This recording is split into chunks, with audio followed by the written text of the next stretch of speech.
Kill when we talk about. Hey, this ain't a drill. Only time I plan is on the field. And when I'm on the field, no, I got mad skills. And you know we about to eat this a fast meal. I gotta pay for this heat like a gas bill. We keep on coming back, so yeah, they mad still. 716, make them pay with some bad bills. Red, white, and blue like Superman, so you know we eating at the Super Bowl. Kill the competition, set up the funeral. Josh Allen catching all the shots you go for. We callin' blitz. Ready to start, we ain't calling no quits. I'm the #1 draft pick. A lot of y'all talk, but I ain't hearing it. Only listen to Keyshawn and him talk about the Bills dominating on the field. All our players got them skills. Buffalo don't make a kill when we talk about the Bills dominating on the field, and our players got them skills. Buffalo won't make a kill.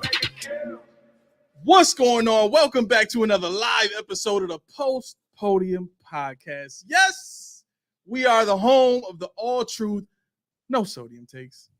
You see the screenshot, right? The thumbnail. You see it? You see your thumbnail? Yeah. Say less. You know how I'm feeling today. You know how I'm feeling today.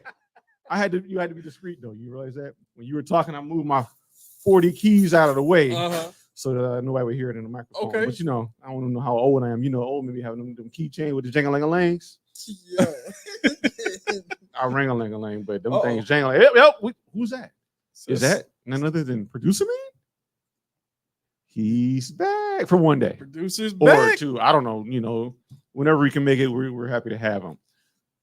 What is going on? It says something with the camera has been disconnected. Oh, no. Let's try this. Can we be seen? How's that? Are we seen? I have no idea why it's doing this. So June, this gray cord, check and make sure that's plugged into the back. Is that still plugged into the back? Yeah. All right. So here's what we're gonna do. We gotta duck out and come right back in. Locked Rain, what's going on, Tommy? Good to be seen, brother. We will be right back in 2 seconds. Okay? I'm scared. No.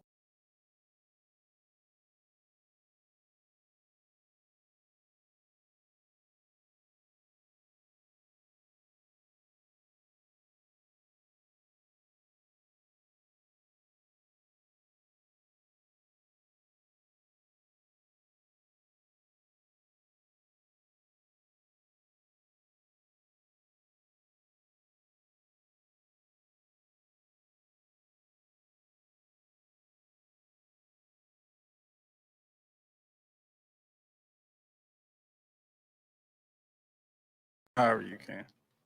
Yeah. Okay. I think we're back. Yeah, we're back. All right. Can everybody hear us okay? We've never looked better, Roy. Oh, wait, they heard all that? Huh? They heard all that? Maybe. I thought you said we were dipping out. No. Dang, I gave away trade secrets and everything. Trade secrets? Oh. Well, they heard it all then. Dang, okay. All right. Fair enough. Listen. It's better that we started this way. Did I get Shannon Sharp just now? Did you get what? Never mind. What is... yes, his camera's fine. Okay, perfect. No guy. Okay. Anyway, yeah, I didn't get that one. Sorry. Wow. Okay. I'll explain it to the show. Okay, appreciate that. I don't know. Okay, what's going on, man? What's going on, man? All right, everybody's in the house, right? So we're gonna get started. We got a lot to cover, and we only have a little bit of time to do it. So I want to start by saying something very serious. Okay, I need y'all to bear with me. Mm-hmm. It is never, ever okay to ridicule, to take lightly someone getting injured on the field. We know this, right? I just want to say, and part of this is part of a conversation that I had with Laura earlier. She's not gonna be able to make it here live on the show, but we talked a little bit about it earlier. And one of the things about this injury specifically is I was reminded of a conversation that I have all the time with Junie, which is, as a man, you have to make the decisions that work best for you.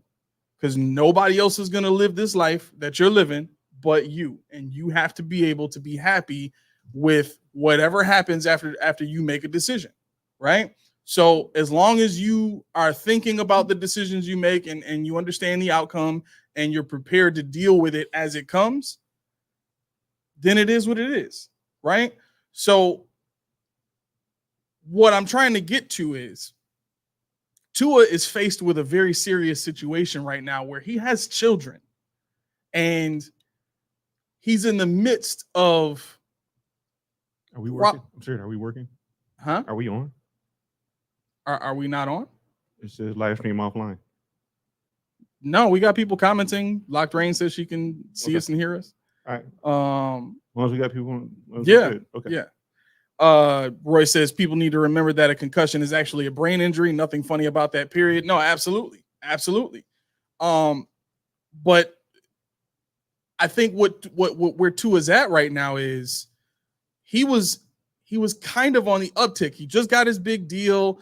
They had a big comeback last week against Jacksonville and things. Yeah, Locked Rain says we're on. Okay, so I'll just get to the point, right? Because I really want to get past this a little bit. I don't want to spend too much time on it. Everybody's been talking about this today, but as much as Tua is probably going to say, I don't want that to be the last play of the game for me in my career, I think the NFL's got to step in. I think the NFL, for not just for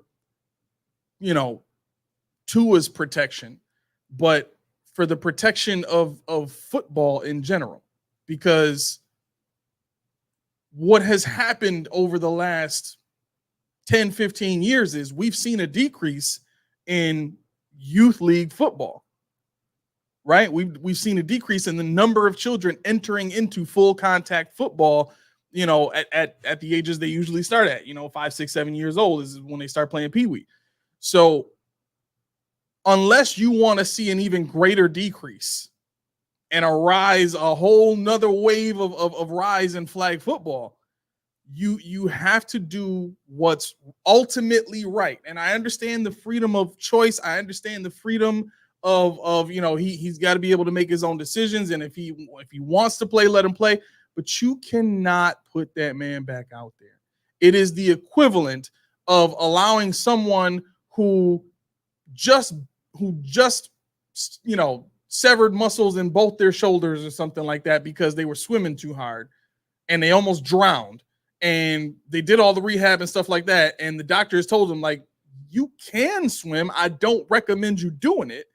And you let them go back out there in the Olympics and they compete and they drown and die on national TV. Is that what it's going to take for somebody to step in and stop these players from putting themselves in harm like that?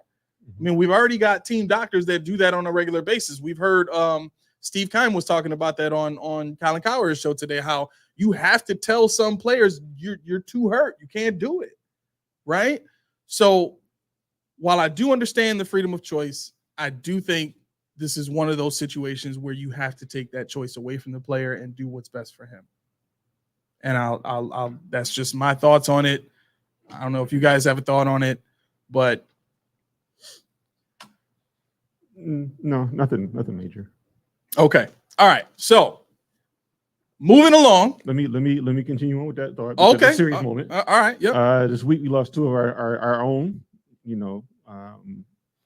James Earl Jones on the 9th. Yes, we did. That is, if you guys don't know, Darth Vader. Mufasa from Lion King. That's right. The original play of Fences. He was a father. Nobody knows that. King Jafar. Okay, everybody knows that. My son works. That's right. The Great White Hope, which is a film from the 70s about a boxer. And of course, this is CNN. So, James Earl Jones. You almost got that down. I tried. We need to get you in show business. 93 years old. Rest in peace. And also, Mel knows this one. You should know too, because you took part in the wedding. Frankie Beverly baby.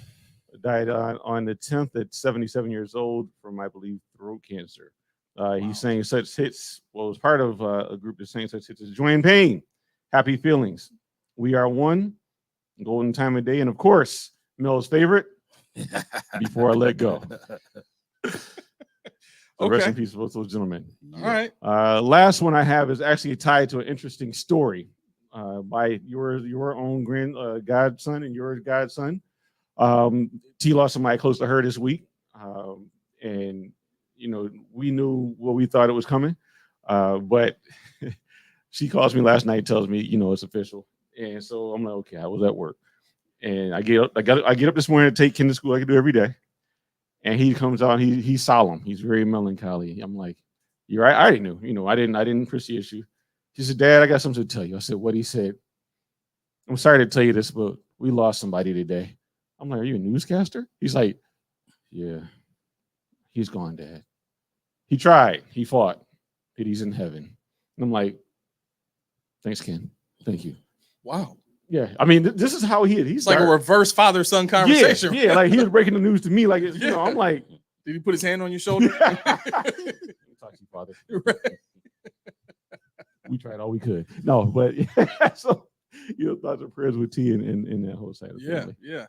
Okay, now producer is in the house, right? He got cues. Producer got some cues. Wow. Producer got some cues. He hit me with a text message with cues, but let's see. He hit me with some basketball cues, but we gonna see some football. Yeah, cues. He's got plenty of basketball cues. We ain't doing that here now. So let's get back into the game. Right? We covered the serious stuff. That's it. That's over with. Let's move on. Now, the Dolphins got cooked, man. The Dolphins got absolutely cooked. But I want to hear you guys' thoughts before I give my thought on the game. What you got? We doing the game first? Let's do the game first. Okay. I got a lot of thoughts on the game, so we can break this down piece by piece. We can do position by position. What you got? Just give me your overall thought on the game first, and then we'll go into details. Overall thought on the game, it was a boringly excellent game. Boringly excellent. It was boring, but I mean, I'm telling you right now, I have no problems with it. I know somebody that we talk about extensively probably has major problems with it, but we'll get into that later. Rich said they got up, and this is not an understatement. No, they did. They did. They got messed up. Mag, what you think?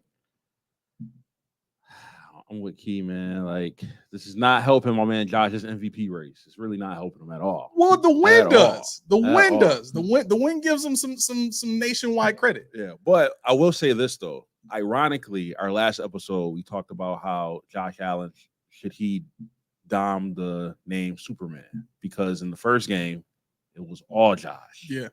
This game he didn't have to do nothing. Pretty much. He just sat back and chill. Running game did it. Defense did it. Like, he didn't have to do nothing. And it came at a perfect time because we don't play again until Monday, so we got a extra long break. And his hand. Mm-hmm. That gives more time for his hand to heal, like whatever's going on with it, because he had the tape on it on the two fingers. So that helps him heal, helps him come back to where he needs to be. But, man, they look really, really good, man. Really, really. I was shocked. Like, I had a feeling that, we were going to take the W, but not like that. Not like that. Like, we completely shut Waddle down, Hill down. Like, the only person who really had a good game was A-Chain. That was it. A-Chain went for like 150 yards yesterday. He was the only person they used. That's all they cared about. That was it. And I was like, man, like I was proud of the defense, man. Even though my heart kind of dropped when Bernard went out, I'm like, oh my God, dude, there's no Milano. Now Bernard is out. Like, what are you? I thought we were going to get torched after that. Yeah, I thought we were going to get torched after that, but it Bernard went out. Yeah, Bernard, yeah. I swear we were, because think about it. Like, what you have to attack those linebackers in space now. I was not hearing it all. That right now is probably the glaring weakness on our defense is the linebacker. 100%. Like, I'm confident in our cornerbacks and our defensive line. I'm a little leery about the safeties because, you know what I'm saying? Like I said, we're still trying to get. Watch how you talk now. Don't listen to him. Don't listen to him. You've been tiptoe. Keep going. Come on, bro. We're still trying to grasp life without hiring Poyd and Hyde. So I'm like, man, I don't know, man. Like, so far though, they've been playing pretty good. I gotta give them credit. They've been playing good. Man. We had some Poyer help yesterday. Somebody said on because he took the wrong angle. No, they said once again Poyer came through for the Bills. So he's still always making plays for the Bills. That is messed up. And this is Miami Dolphins fans. I was watching. I didn't watch. I made a conscious effort not to listen to the first. I don't know if they even had a first post game show. I listened to the Overdrive show. Yeah. But I tried to listen to TD first because my friend was texting me, "Yo, TD's losing his mind." Oh yeah. Yo, was he going off? Yo, dude, his facial expressions are bar none. That's it. They're bar none. My man texted me the one that told me about him. He said, "Yo, watch TV when you get off." I put it on. Did not disappoint. Did not disappoint. People were calling him a fake fan. People were going like this. I was like, wow. Well, hold on. Here's the thing, though. Like, if I was Miami, right? I get what people keep saying. Oh, Josh Allen's your daddy. You know, he blah blah blah. It wasn't even Josh.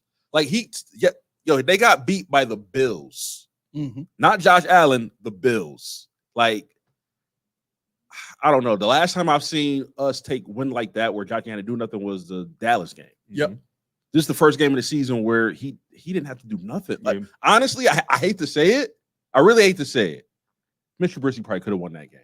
Oh, snap. the way we played. No, for real. You know what I'm saying? Yeah. I don't want to take nothing away from Josh. Like, he's that dude. Well, there's nothing to take away from him. You know, like you said, yesterday he didn't have to do anything. And that's I was talking a lot, Rain, last night when the game was. She's like, when the last time you saw Josh Allen throw for under 140? I said, when did the Dallas game? She was like, wait, he threw for 94 yards. I said, yeah. James Cook took over, you know, and that's the thing I was looking at. And I think when we talk about it and we really hash this out, you look at the numbers, you see Josh Allen doesn't have to do everything. He doesn't have to. Right. You know, what it is a game plan, you know, because I got the stats here. You know, I got the stats. Where are we? Josh Allen, since 2020, the Bills are 5-2 when Josh throws for less than 160 yards. Since 2020, the Bills are 39-15 when Josh runs for less than 50 yards. Since 2020, less than 50 yards passing, we're 3-0. I mean, less than 50 yards rushing, 3-0, and 20 attempts, passing attempts. We are, what are we? I didn't write that down. Hold on one second here. On a page. Hold on one second. Make your point while I pulled it and figured out how to get this up. And Josh Allen's streaks continues. I do know that he is undefeated on Thursday night, and the streak continues. He is 7-0 on Thursdays. I'll take it. Obviously, I'm looking at the schedule. I'm like, we got any more Thursdays? We do not. No more Thursday games. So sadly, we have a couple of Sunday nights and Monday nights, but no Thursday nights. Yeah. And he's 3-0 when we throw less than 20 times. Man. Okay. So what this speaks to is something that we've been saying for a while now, which is we need to make Josh's job easier. And that's what this team seems to be able to do. And it's not just the team that seems to be able to do it. It seems to be that we now have coordinators that are very adept at making the game plan and making adjustments that make the game easier for Josh. And this is what it's supposed to look like. June, really quick, if you could unplug Mac's camera and then plug it back in so that we can get a clean feed on my camera, because we got that SD card blinking in the middle. So I'll say this about the game. I think it's a situation where again, I want to be happy because our coordinators are doing what they're supposed to be doing, and we're dominating the teams that we're supposed to dominate, right? I'm not gonna piss on anybody's cornflakes today. I already did it last night. It's okay. I will say this though. We need to be mindful of just who we're playing, right? One of the reasons I kind of had a feeling this was going to be a blowout, I think before the show ended. Yeah, that's clean. We're good. Before the show ended on Monday, I said 37-10 Bills, right? And I think on the network's graphic, I ended up changing my answer to 37-20, right? Because I felt like we might have some garbage time points out of the Dolphins. And I think if Tua would have still been playing, they might have gotten some garbage time points. But nevertheless, this is a team that we have dominated now 12 out of the last 13 times that we've played them, right? That's our record against this team. And that's what, before? Is that before Josh? A few of those games are before Josh. So this is not a franchise that we need to worry about whatsoever until they get a real quarterback. The scheme is great, but when the fundamentals of your offense is one read, perfect timing get the ball out, and you can disrupt that timing with your defense, the defense doesn't even really have to be that good. You just have to execute that scheme well enough. You know what I'm saying? So, and this is not to take credit away from the Buffalo Bills. I just want everybody to understand exactly who we played, because what we're going into on Monday night is a whole different animal, right? It's a Jaguars team that has a much better pass rush. They have a much better offensive line. We can get into all how all that works, this on Monday's episode coming up. But all of this is to say, this is a good win for a team that we were supposed to dominate, but let's not get too high on this. Let's not turn this into we're definitely going to win the Monday night game. We're going to win against Houston and the Ravens. We still don't know who the Buffalo Bills are. So I just want that to be clear. Okay. Now that I've pissed on everybody's cornflakes without intending to. Hey, you did. I mean, we won the last 5 games by a combined 12 points. Yeah. We lost one by 2 points. They were close. They've been close, except for the one game after the 17-point against Denver. So right. I knew we were gonna win, but I thought it was gonna be closer than that. I mean, this is the worst output they've had in 3 years against us. So yeah.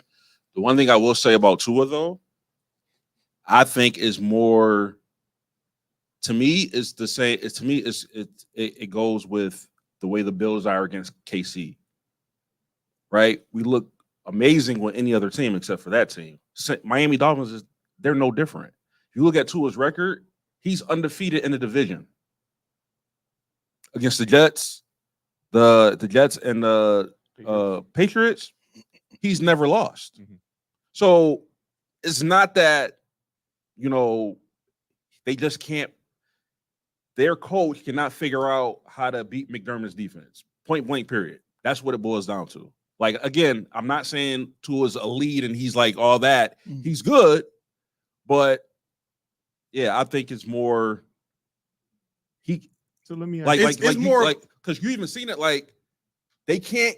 They was trying to scheme Tyreek open. They can't do nothing on our defense. Well, let me ask you this though: is the Bills game a function of the coach, or is it the coach trying to use a quarterback that's not compatible with an outlet?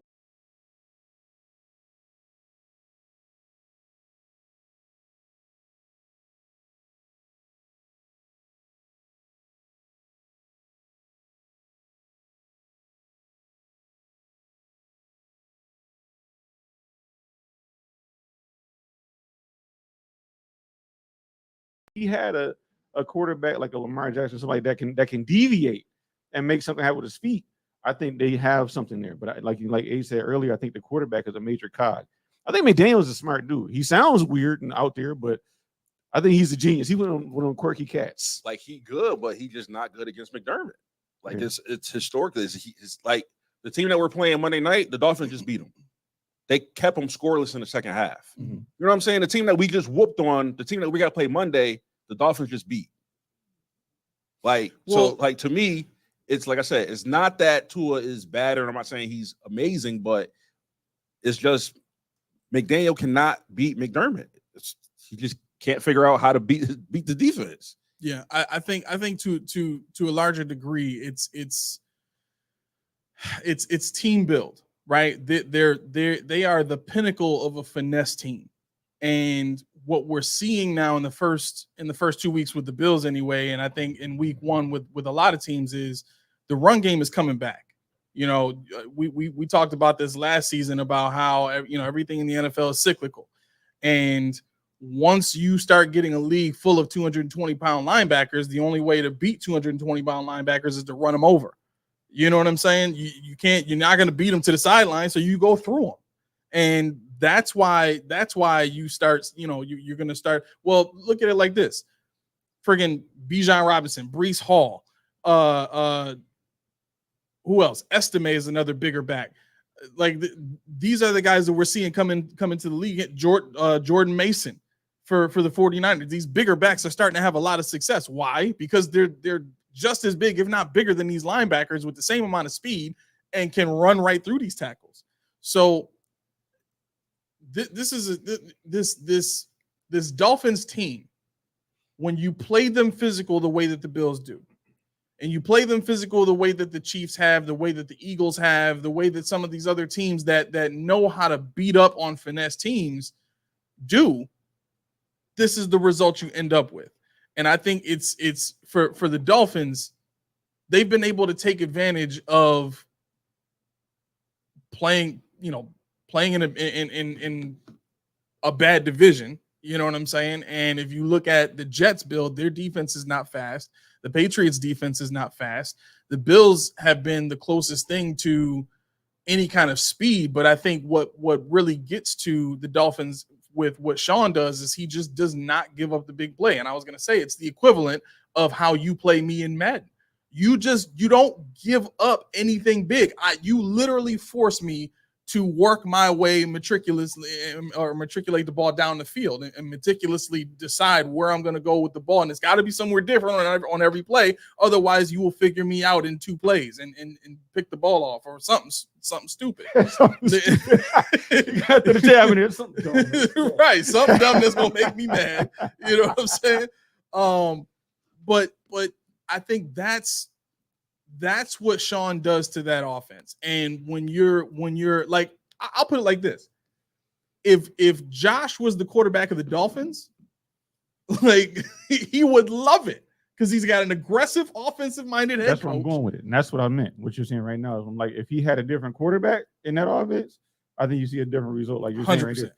So I think this is I know where Mel's going because I think McDaniels has to, I wasn't disagreeing with what you're saying. No, I know. Okay. I think McDaniels has to change his scheme to beat us, but he can't change his scheme because he has Tua. Yeah. Exactly. So that's why I don't think it's McDaniel. I think it's more so the limitations of the quarterback that he's building up.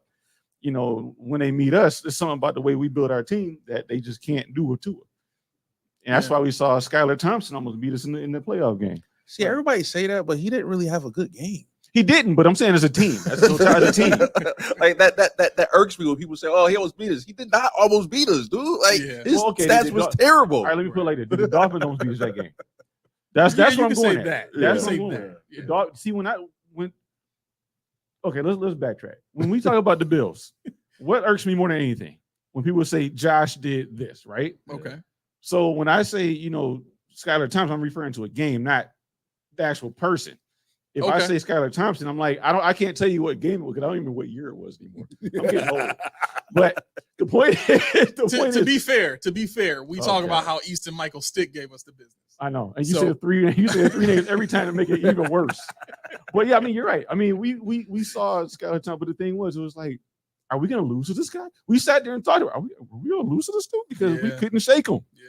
You know, was that the one that came down to the field goal at the end to win the division, or was that one, or was that against who? That was a playoff game. That was right? a playoff game. Playoff game. Okay. Yeah. Because I remember the Tua game was the snowball game was the one where we came down to the field goal to win the division. Mm-hmm. Yeah. So yeah, when I saw Skylar Thompson, I'm like, yo, we're supposed to dog walk this dude. What's happening?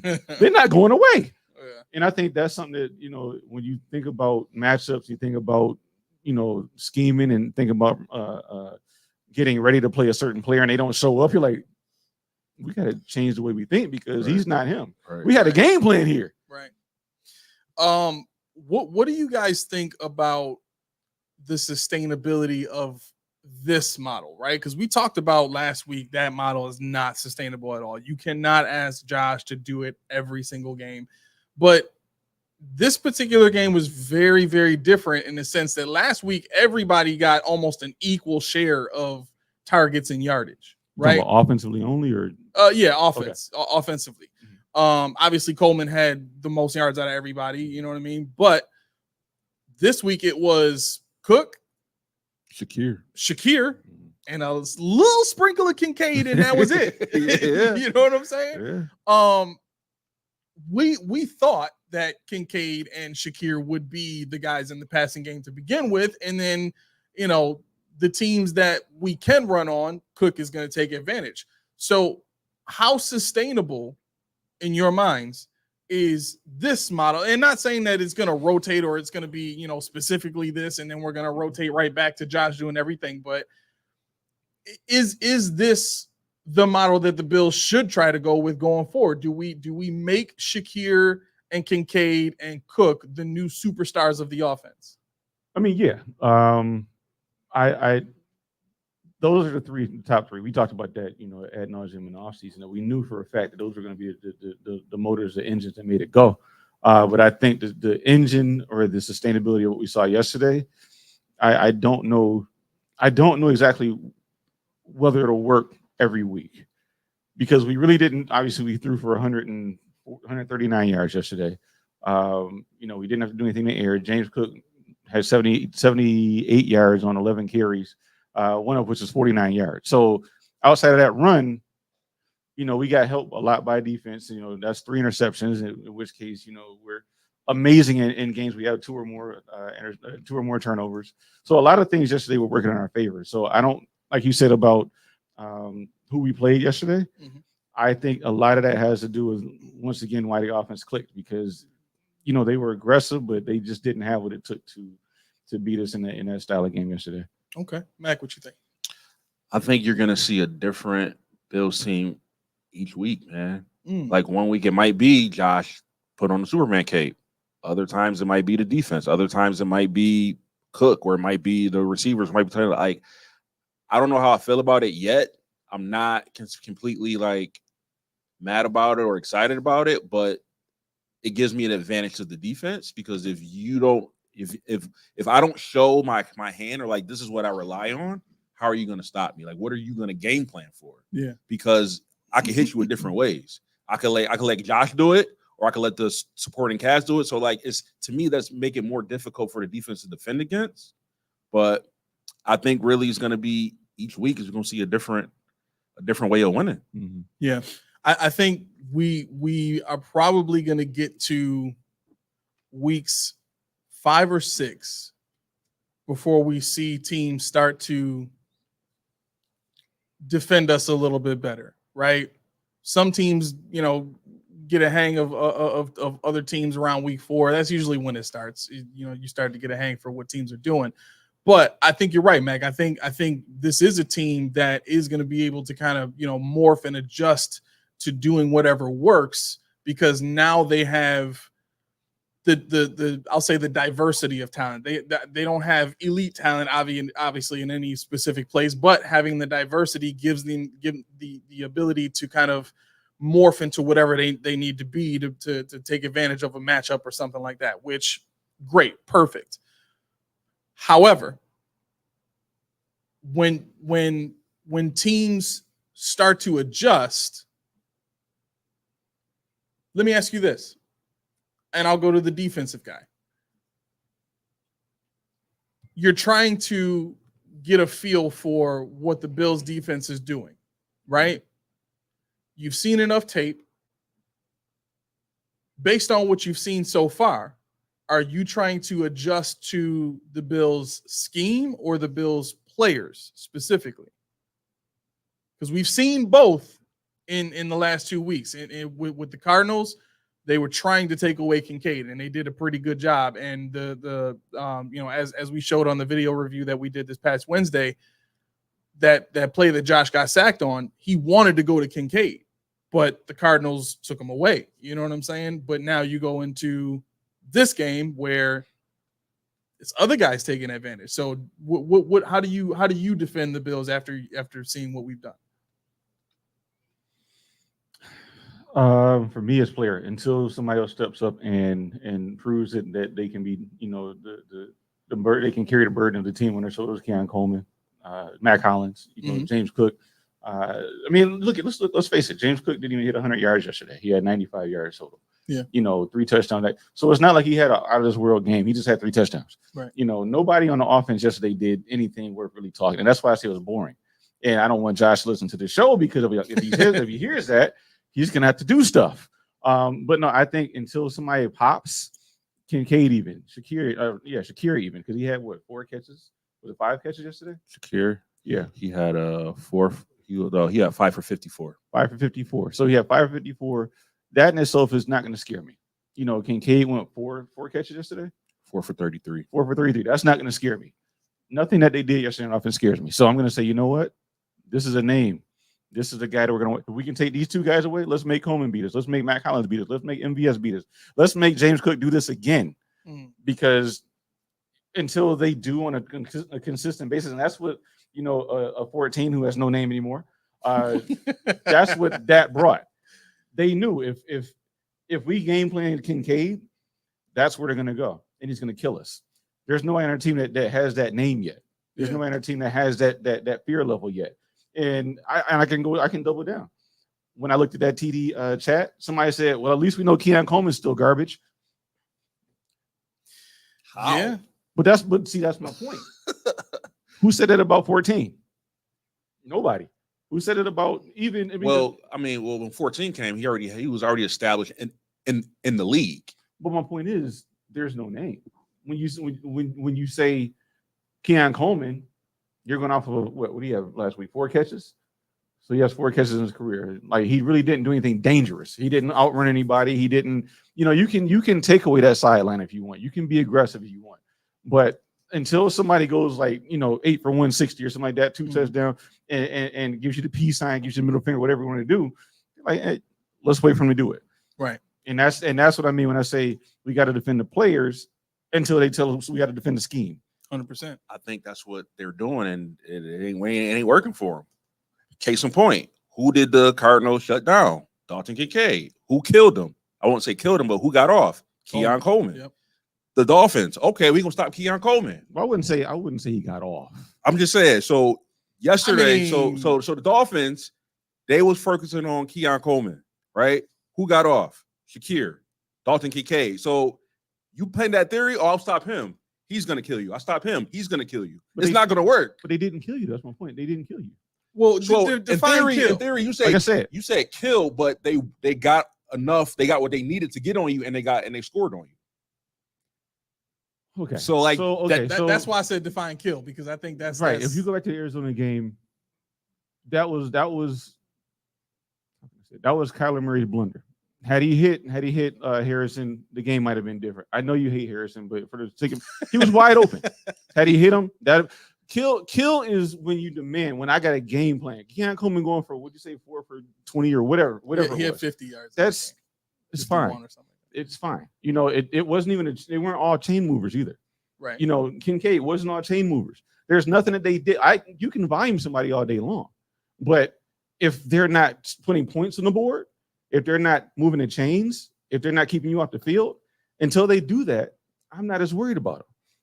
Okay. Well, then by definition, Shakir killed him. Yeah, because every catch he had was a first down. Right. He had 4 catches. He had 5 catches for 54 yards. Everyone was a first down. Right. So every time you let this dude catch the ball, chain mover, boom. Right. He kept the team off the field by your definition. You're gonna game plan, but you said they game plan. You said they game plan Coleman though. Right. They game plan Coleman. So why aren't they game plan Shakir if he's a threat? That's their threat, right? Well, no. What I'm saying is the first game, who was the most targeted receiver? Coleman, right. So Miami's mind is, okay, they like to throw it to Coleman, so we're going to take Coleman away from him. Okay, you take Coleman away from him, now I'm going to hit you with Shakir. Arizona's like, oh, we're going to take Kincaid away from you. Okay, you can take Kincaid away from me, now I'm going to hit you with Coleman. So no matter what you take away, I have something to cover. Well, you always have something to cover, but I think if it was me, I would have still tried to take away Kincaid and Shakir. Those are the 2 that I'm focused on until somebody else proves otherwise. And then you got Coleman and Cook. Okay. But that's what I'm saying. But they have to kill me, though. That's what I'm saying. They have to kill me for me to respect them. Yeah, but I think because I'm kind of getting hung up on the word kill too. I don't need to have 155 yards to be killed you. Like if I beat you, I beat you. That's hyperbole. They didn't beat us. No. It's not. Kill is hyperbole too. But I think let's break it down to this, because what I think. Where I'm staying, I'm not going to speak for Mac. Where I'm at is, if I have a player that forces you to adjust your defense because he's creating problems for your defense, it doesn't have to be 100 yards. It could be 50. In the same way that Coleman created that issue downfield for the Cardinals, right?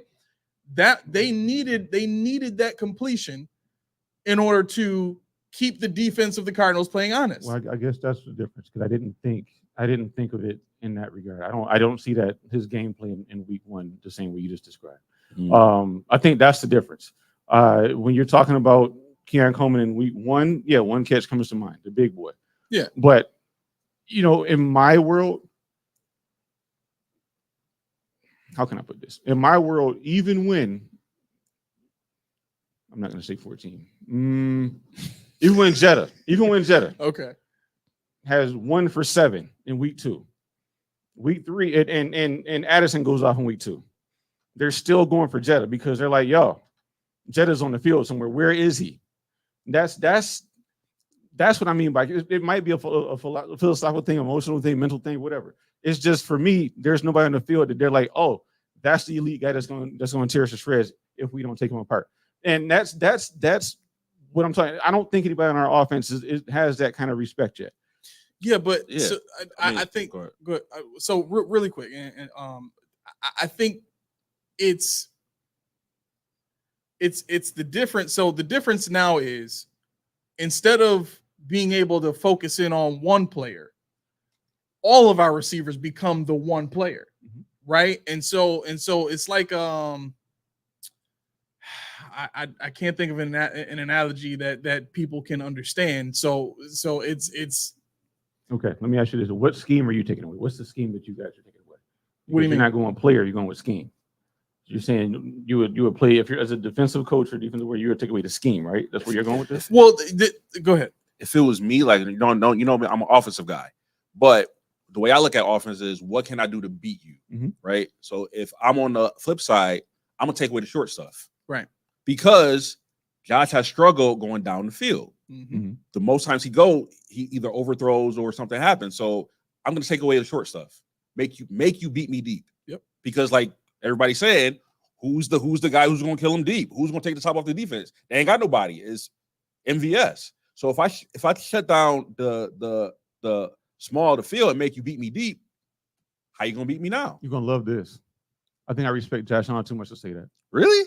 Who going to beat him deep? Shakir, MVS, Coleman is a deep threat supposedly, but that I'm not worried about them dudes. Wait. I'm not worried about them dudes. Why not? Well, see, I think that's why it goes back and forth because you're not worried about the dudes, but I'm not worried about the scheme. But I do like how you said about the Justin Jetta's point. Like even if he does have like one catch, he's still the threat on that defense because everybody knows what he can do, right? And not necessarily he don't have to do it. I know what he's capable of, but I think that works in our favor. Because to me, we have an offense kind of like Green Bay.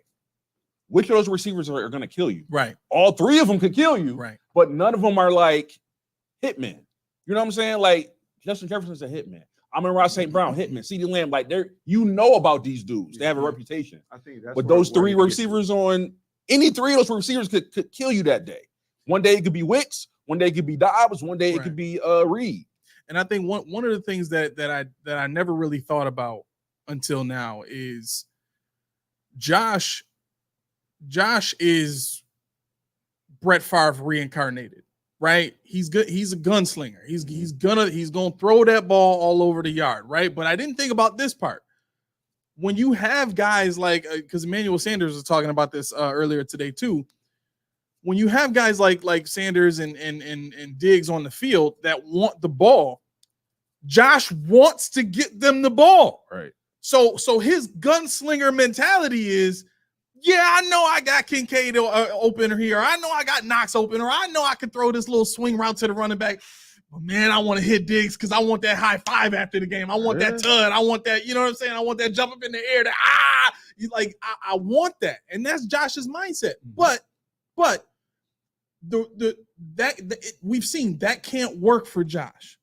The gunslinger mentality that he has, honestly, this is the type of offense he needs because this is what allows him to truly just be a quarterback, sit back, make the right read, get the ball to where it needs to go, play point guard.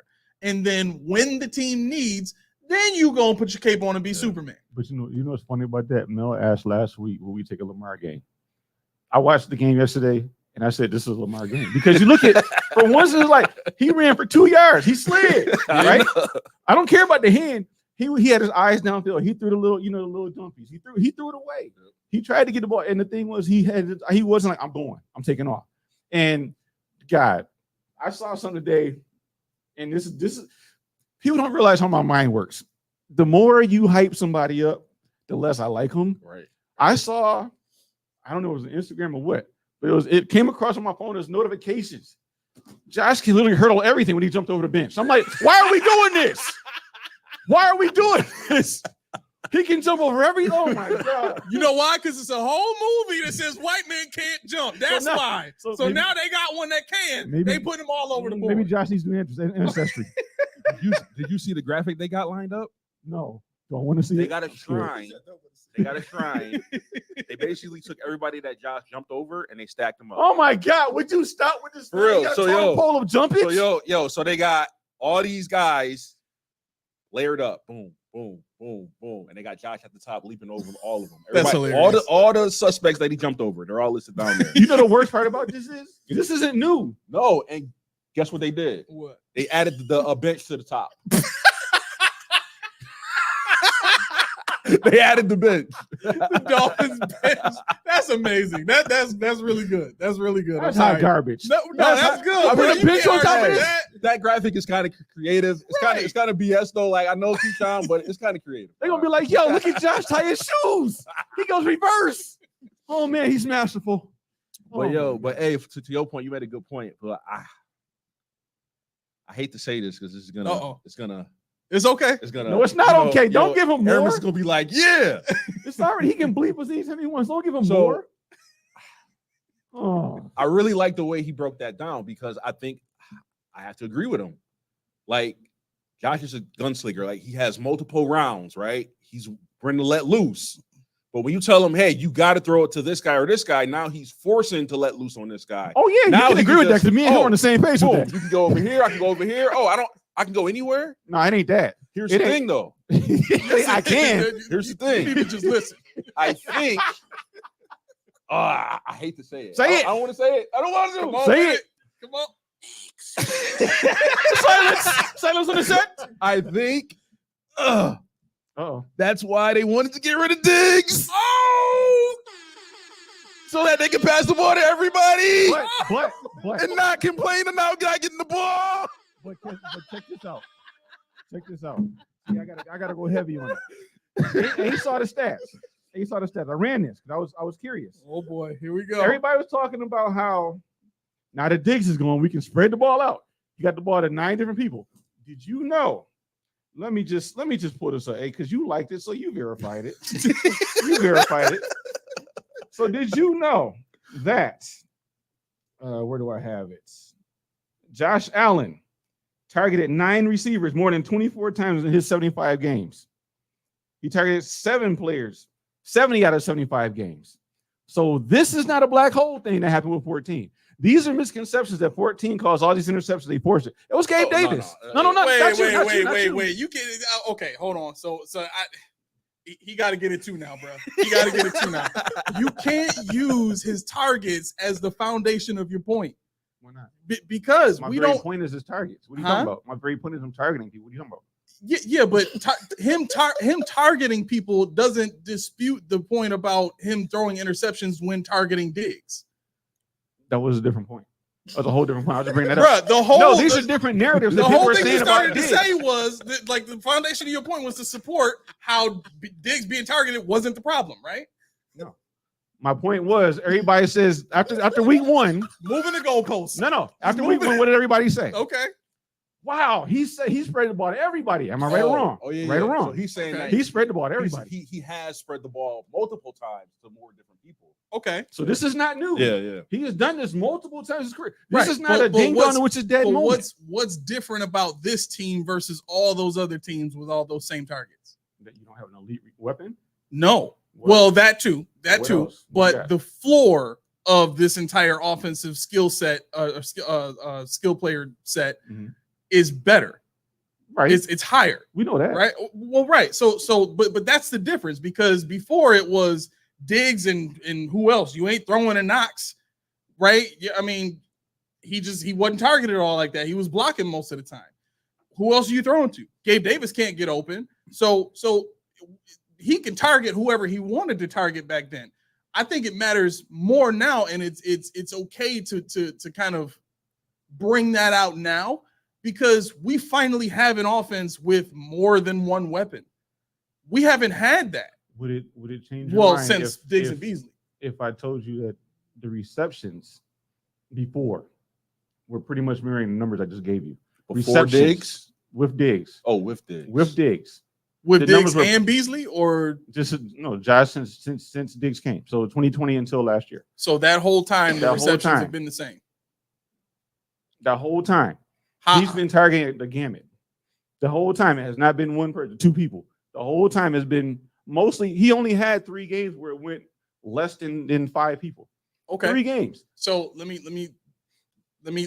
put a pin in this conversation until we get to the end of the season, right? So Don't you pin me? whoever, well, no, because I'm not pinnable. you are, yeah. I keep you in my workout room. Judy, is that a pause? I did it myself. Anyway, but no, seriously, the No, you're reason I good. say that is because we'll have to wait until the end of the season to see how it plays out after teams have kind of gotten more tape on the Bills, right? Because in those other seasons, I don't think it. So here's my main point. In the first few weeks of the season, yeah, of course that's usually going to happen because teams are still learning what you do, right? But once you start getting to the middle of the season, end of the season, it becomes much more difficult to do that because A, teams know what scheme you're running, and B, teams know who to cover and who not, and to know who's not going to come up, right? So I think the same has to be studied for this group to see, are they going to continue to be able to be as diverse and as diversely effective? I agree. You know I'm what going I'm to do saying? that. Yeah. This is just the start of the thing because I really want to compare what happened because Josh, like it or not, Josh became, Boys to Men 2020. Mhm. These came, whatever, neither here nor there. The point is, before that, I'm going to throw that out Mhm. because you had an influx of Kelvin Benjamin, Andre Holmes, Matthews, Duke Williams. You had all these mishmash of just nonsense, and then you get the elite. He helps you grow. Yeah. He's gone. What do you have? Because the floor, the floor is higher. Mhm. Obviously, not even close. But what's the ceiling? Like Yeah. you said, and that's where do we turn to defending the scheme or defending the player? That's what I think when we'll start to see the divergence and the emergence of which one defenses are really going to key in on. Right.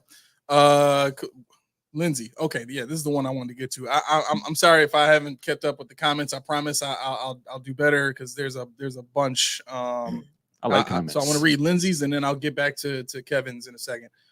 So Lindsay says, you heard James Cook subtle jab at Stephon Diggs post game last night. He said, "No one's selfish." I want to tell everybody, don't buy this. Don't fall into this mentality that what the players are saying is right just because what they're doing now is working, right? I'm not going to get back into the whole Diggs perspective thing, but just let's try to keep it objective when we're listening to what Stephon Diggs is saying and when we're listening to what the Bills are saying. This is not a divorce between two parents that we have to choose. We don't have to choose a side. We don't. We want to, not us. Right. The Bills want us. The Bills to, love, right, because they don't want to. The Bills don't want to be seen in a bad light for having made this decision in the first place. So, right. So every chance they get, they and listen, the media team, the marketing team, they have meetings with players. They tell players what to say in interviews. So these players not only get coached from Sean, but they get coached from the media marketing team at the same time. And we proved that. Yes. With your guy. 100%. Well, not your guy, but who Dawkins. Oh, yeah. Because absolutely. behind the podium, Yep. With his shirt off with a big chain on. whole different deal. 100%. So please just don't buy this narrative of everything's unselfish now. On the other side of this, Mac, if you were the best wide receiver on your team and it was a championship game and you knew that me and Keyshawn were just not that great, right? We can catch when the pressure was off because you saw that all season, but in the playoffs, man, we've been dropping left and right. And it's the last drive of the game. Game's on the line. Who needs the ball? I would want the ball. No, see? I would definitely want the ball. No. You wouldn't say that. But no, for real. I would want the ball. However, if my coach or offensive coordinator convinced me that, hey, I know you want the ball, but everybody on that field knows you want the ball, so that's where it's coming. Okay. All right, we got 40 seconds in the huddle, man. What you doing? Right? That's what I'm saying. But me personally, if I know who I am and what I can do, obviously I want the ball. Like, get me the fucking ball. That's Right. what. That's what. Yeah, I that's want the what. ball. Yeah. So okay, well then you know what you just revealed though. And thank you for doing that. And this is not even like any type of manipulation, but it just came to my mind. What you just revealed, Mac, is we didn't have the type of coordinator that could scheme Diggs open as well as Daboll could. Yeah. Right? Yeah. Because we've seen Jamar Chase go off game after game after season after season. We've seen Jefferson go off after game after game after season after season. We've seen these things, right? How do they keep getting off and being the best receiver in the league? How does Cooper Kupp turn right back into the best receiver in the league? And I got him on like 3 of my fantasy teams. Sorry, Whatever. Roy. Yeah. But, Here he goes. Yeah. This guy. just Subtle. Yeah. But yeah, so I think that brings that point out though, is that since Daboll left, we lost the ability to use Diggs the way he needed to be used in terms of scheming him open and making it easy for him to get the ball and be supremely effective in the game the way he wants to be. But after Daboll left, it became this thing where now he's a diva and we have to choose. And that Roy says effing fantasy dog. Don't piss on my lawn. I'm sorry, Roy. I'm sorry. But yeah, so I think that's one of the things that I think I really appreciate now about what Sean McDermott is doing. There you go, Rich. You're looking toward you 1 per week. Right. But because you can kind of see this step back from Sean in terms of letting his coordinators go out there and do work. And damn, it looks good. I'm glad you said that because Joe Marino, which I respect everybody here watching. He said something that made me want to jump through my roof. He said, "For you guys who want to tell me that Sean McDermott isn't aggressive, watch that game." I'm like, are you serious right now, my boy? He's not the defensive coordinator. This is night and day from even last year. Yep. Night and day. Oh, Yep. Speaking of defensive coordinator, how do you guys feel about Okay. Bobby Babbage being in the booth? I like it. You like it? I like it. Yeah. As a defensive coordinator, I love it. I don't know how I feel about it, man. The reason why I love it is because he's calling it, and it's like you ever played Madden on the blimp mode, and you can see like everything in all 22 view. Yep. Now he knows he's calling that cover 3. He's calling a robbery. He's calling it. He's like, all right, let's see how it works. Okay, they did that. They're gonna queue on this part. So what I'm gonna do is show this look next time, but I'm gonna have a guy in this position, i.e. Jamarcus Ingram, i.e. Benford, i.e. Balen Spector getting in there. That's how that works, because when you're on the field, unless you're Manute Bol or something like that, you can't see everything, and you're looking at too much. You might cue in on Von Miller, you miss everything back here. But when you're in the booth, it all looks like just one big piece of artwork. What? We just let this dude glaze right over the 70s reference that he just gave. Manute Bol? But you got it though. Right. He's 7'7", unless you can see over that. Yeah. But I mean, that's the thing. I mean, I get it. It's tough. It's tough. But you saw it at the training camp firsthand. Somebody messed up. What you see? He was in their butt. Everybody was in their butt. in their A guy butt. was in there. Yeah, pause. Anyway. Hey, yo. We can't get away with it no more. Everybody was down there. And that's the thing. Like, we didn't see that before. Yeah. So for you not like it, I think it's you have an idea of what you want to see and what you're comfortable with. And that's what it is. And again, because like I said, I'm an offensive guy, Mhm. right? I'm cool with having an offensive coordinator up there because the same reason he can see everything. But to me, I've always got the impression on a defensive coordinator, like, you have to get your guys together. You got to get them pumped up after every play. Like when he hit that tackle, good move. Like you got to be there for that. But he's like sitting there, I'll just call the plays. Like, what about the connection with the team and the players? Because like, and the other thing is, all the other great teams that won Super Bowls, their defensive coordinator is right there on the sideline. Those guys are old. No, I'm joking. They are, and maybe that's what we need as fans and as the NFL is be acceptable to change and like, hey, Just because it's different doesn't mean it's not going to work. Doesn't mean it's good. Yeah. But the proof is in the pudding because it's working. Yeah. You know what I'm saying? I would say this, and you know this just as well as I do, right? We read a book that says train your children in the way that they should go, and they shall not depart, right? Yep. I think that's what we're seeing, right? It's like the culture that you establish with your children is going to stay with them forever, right? They are going to carry that then into the families they develop.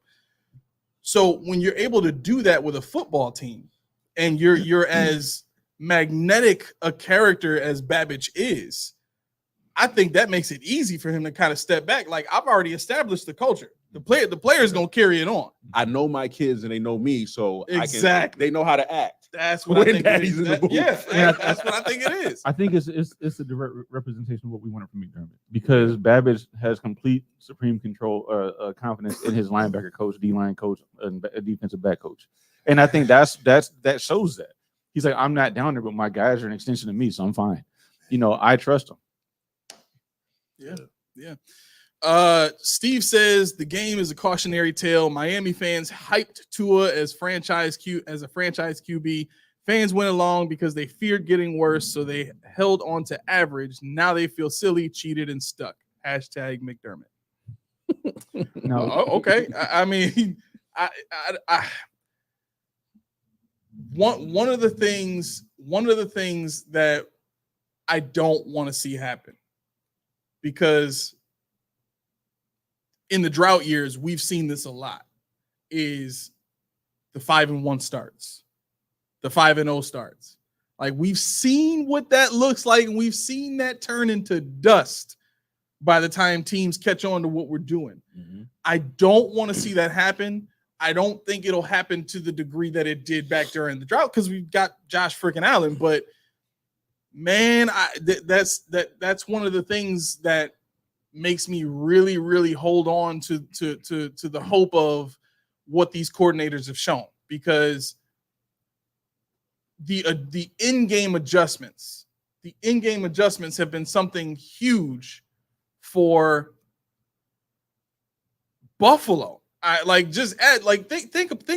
about what we're seeing now. Think about how, I really cannot emphasize this enough. How would the 13 seconds game have looked if we were making the kind of adjustments in game, like quarter to quarter, drive to drive, that we're seeing now? And if Bobby Babbage was calling from Right. I was going to from the double booth. down. I was going to double down. I don't think 13 seconds game was 13 seconds. Had we had supreme control with a Babbage and a Brady. Yeah. See, it was too much meddling before. It was too much of everybody's got to look the same. You know, it all funnels through McDermott, which is true. We know this. And I think what we saw yesterday, positionless football, which I don't really agree with, obviously, you know, offensively, whatever. But, you know, what is the scheme? And I'm not saying it in a bad way. Right. Do you know what they do? Do you know what they do? I don't know. I mean, I know bits and pieces, but from week 1 to week 2 is completely different. And so what is Jacksonville going to game plan for? They don't know. They're like, are we going to try this thing? Exactly. You know. But see, on defense, on defense, and I'm gonna call Mel out on this one. Okay. Bernard went down. I was like, all right, cool. And then somebody said, somebody in the text stratosphere was like, I don't like Spectre. I'm like, what? Yeah. Like, why? To me, the point got. He's like, give him the floor. He's like Dorian Williams. He's good in the run game, but in the pass game, he don't know what he's doing. Yeah. I'm opposite. So now, all right. So did you see that play where they scored? But that was him. Where he was like, oh, I don't know, and maybe it could be just that one play that I'm focusing on. Yeah, that's what I thought too. But I don't know. I would like to see them, and this is where I'm vulnerable, because Poyer, Hyde, Milano, like, I've seen those guys make plays against tight ends or against right receivers in the middle of the field. I've seen them make plays. I don't have the confidence in our linebackers that they can do that. I have confidence that they can stop the run and plug up the holes, but I don't have confidence that if Lamar Jackson or Pat Mahomes or anybody like eat us up in the middle of the field, can our linebackers hold up? What if I told you Bill Inspector only gave up I think it was 20 yards against the pass, and they were targeting him. Yeah. But Dorian Williams allowed 6 of 6 catches for 59 yards. He allowed the most reception yards on the whole defense. Spectre would honestly go back and I'll give you the credentials for all 22. Take a look at him, because after that first play, which you're right, after that he was solid. He was a third. He was tied for leading tackler, which is ironic because the leading tackler on the team was Damar Hamlin. The second leading tackler was Dorian Williams, and third leading tackler was Baylon Spectre. They all had 10 tackles, but Damar Hamlin had 8 solos. Dorian Williams had 7, and Spectre had 5. So yeah, I mean, you're looking at the stops. And they were there, and they were hitting. You know, I mean, it said it on TV, and I know we're not going to hash it, but it was ironic that Damar Hamlin was the one that got to her on the same kind of hit. He took a helmet to the chest, and I'm like, he's there. But the people that talk about how bad he is, how bad and how much they don't like Damar Hamlin. How many times has he stopped a touchdown in his infancy of the season? How many times has he held on somebody so they didn't get a first down? How many times he made a play? He's solid. When he's on defense, wherever the ball is, he winds up getting there. He gets there. He gets there. He knows where the ball is. And the thing is, they put him in single high a couple times. Like, see, that's where I wanted that safety, that Cam Kinton's or Bullard or whatever, because I wanted that single high. But you said, and I agree with it now that I watch them, they don't really like that kind of safety. They more so like the in the box interchangeable kind of guy. Yeah. So I'm like, all right, cool. So when they bring in Cole Bishop, I'm like, it's garbage time. Okay, whatever. Right. Mike Edwards. I'm like, why is he in here now? Like, not a slight. No, they gotta get some burn, man. No, not a slight. I'm saying, but what I'm saying is the Ingram, the dime safety. Mm-hmm. I would think, with Hamlin playing well, with Bishop or not Bishop, with Rapp playing well, you bring in that single high type player, and you can do a lot of stuff with the interchangeability of the other two safeties, but they decided not to because everybody's talking about going with a 4-3. Yeah, and if you want to bring up Taylor Rapp and be that safety that safety linebacker, you could have did that. It's probably because Mike Edwards has the sleeves that aren't tied in. Why is he wearing loose sleeves? He's always been that kind of player. That's why I don't leave him alone. He's weird. He has no drip. He's weird. Where's your drip? Let me see your next game you go to, you need to call that out. I'm gonna say, where your drip at? Bro. Somehow it is AO. I just don't know yet. I gotta figure this out. Somehow it is. So what? Tell me what you guys think about this, because I think the defensive line play is going to make the linebacker's job not matter as much as it used to. Can we talk about defensive line on top of this question? Sure. I'm so excited about this. You excited? I think. Well, again, we gotta manage the expectations. We can't get too high. We can't get too low, because both of these teams that we played are not great offensive lines by any stretch of the imagination. They had a dude named Lester. The right guard, left guard, his name was Lester. That's what you got to tell me. Lester. In 2024, his name was Lester. On 227. Wait, what was his name before that? It was allowed back in the 80s. Lester. Exactly. He better be a junior. Anyway, go ahead. So I'm looking at our schedule, right? And you just got called a disgrace by the producer, bro. That's an all-time low. That's an all-time low. You got the audacity to bring down the show. What's wrong with you? All right. So getting back to the point here. Q, you okay? Yeah. Okay. Getting back to the point. You're ruining our show. The offensive lines that the Buffalo Bills are going to face, though. Mm-hmm. The Ravens' offensive line does not look great at all. Mm-hmm.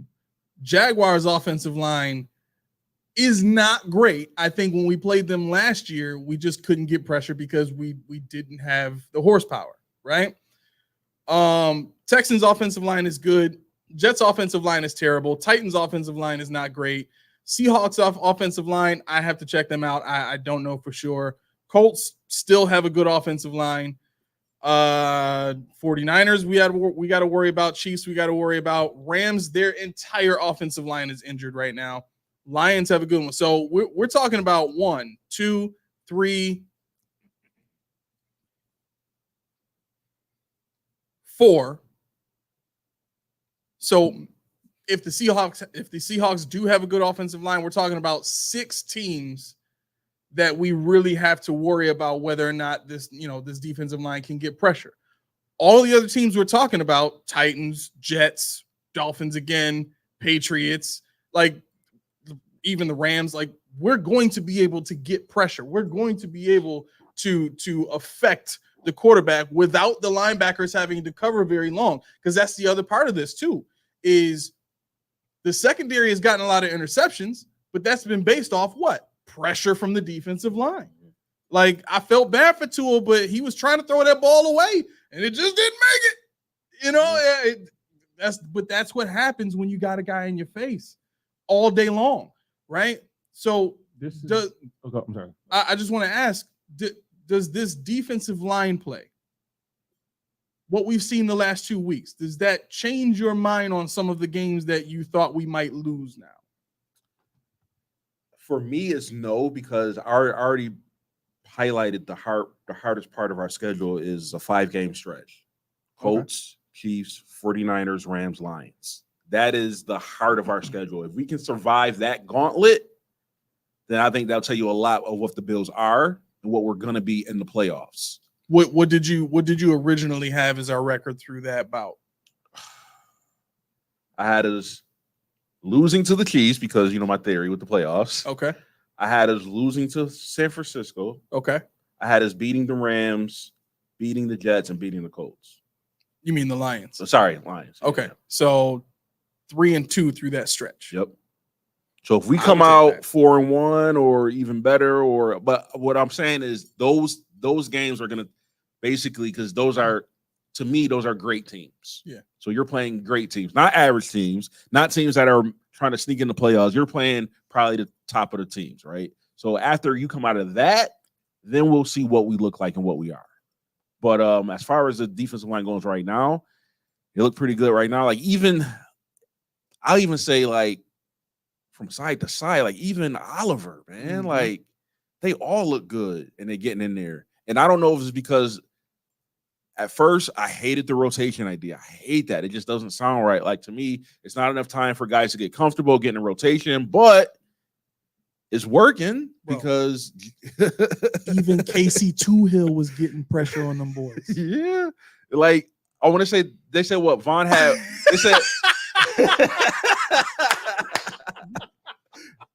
They said Von Miller, what he had 14 snaps, and he had that much pressure like on the 14. Like, man, I mean, 14 snaps.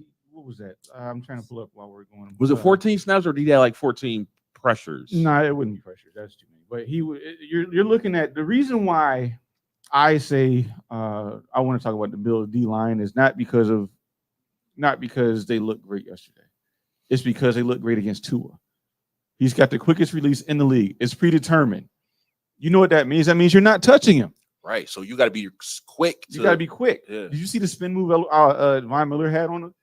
He left it. I mean, I told you guys before the season started, everybody watching, I said Von Miller is capable of getting 8 sacks again.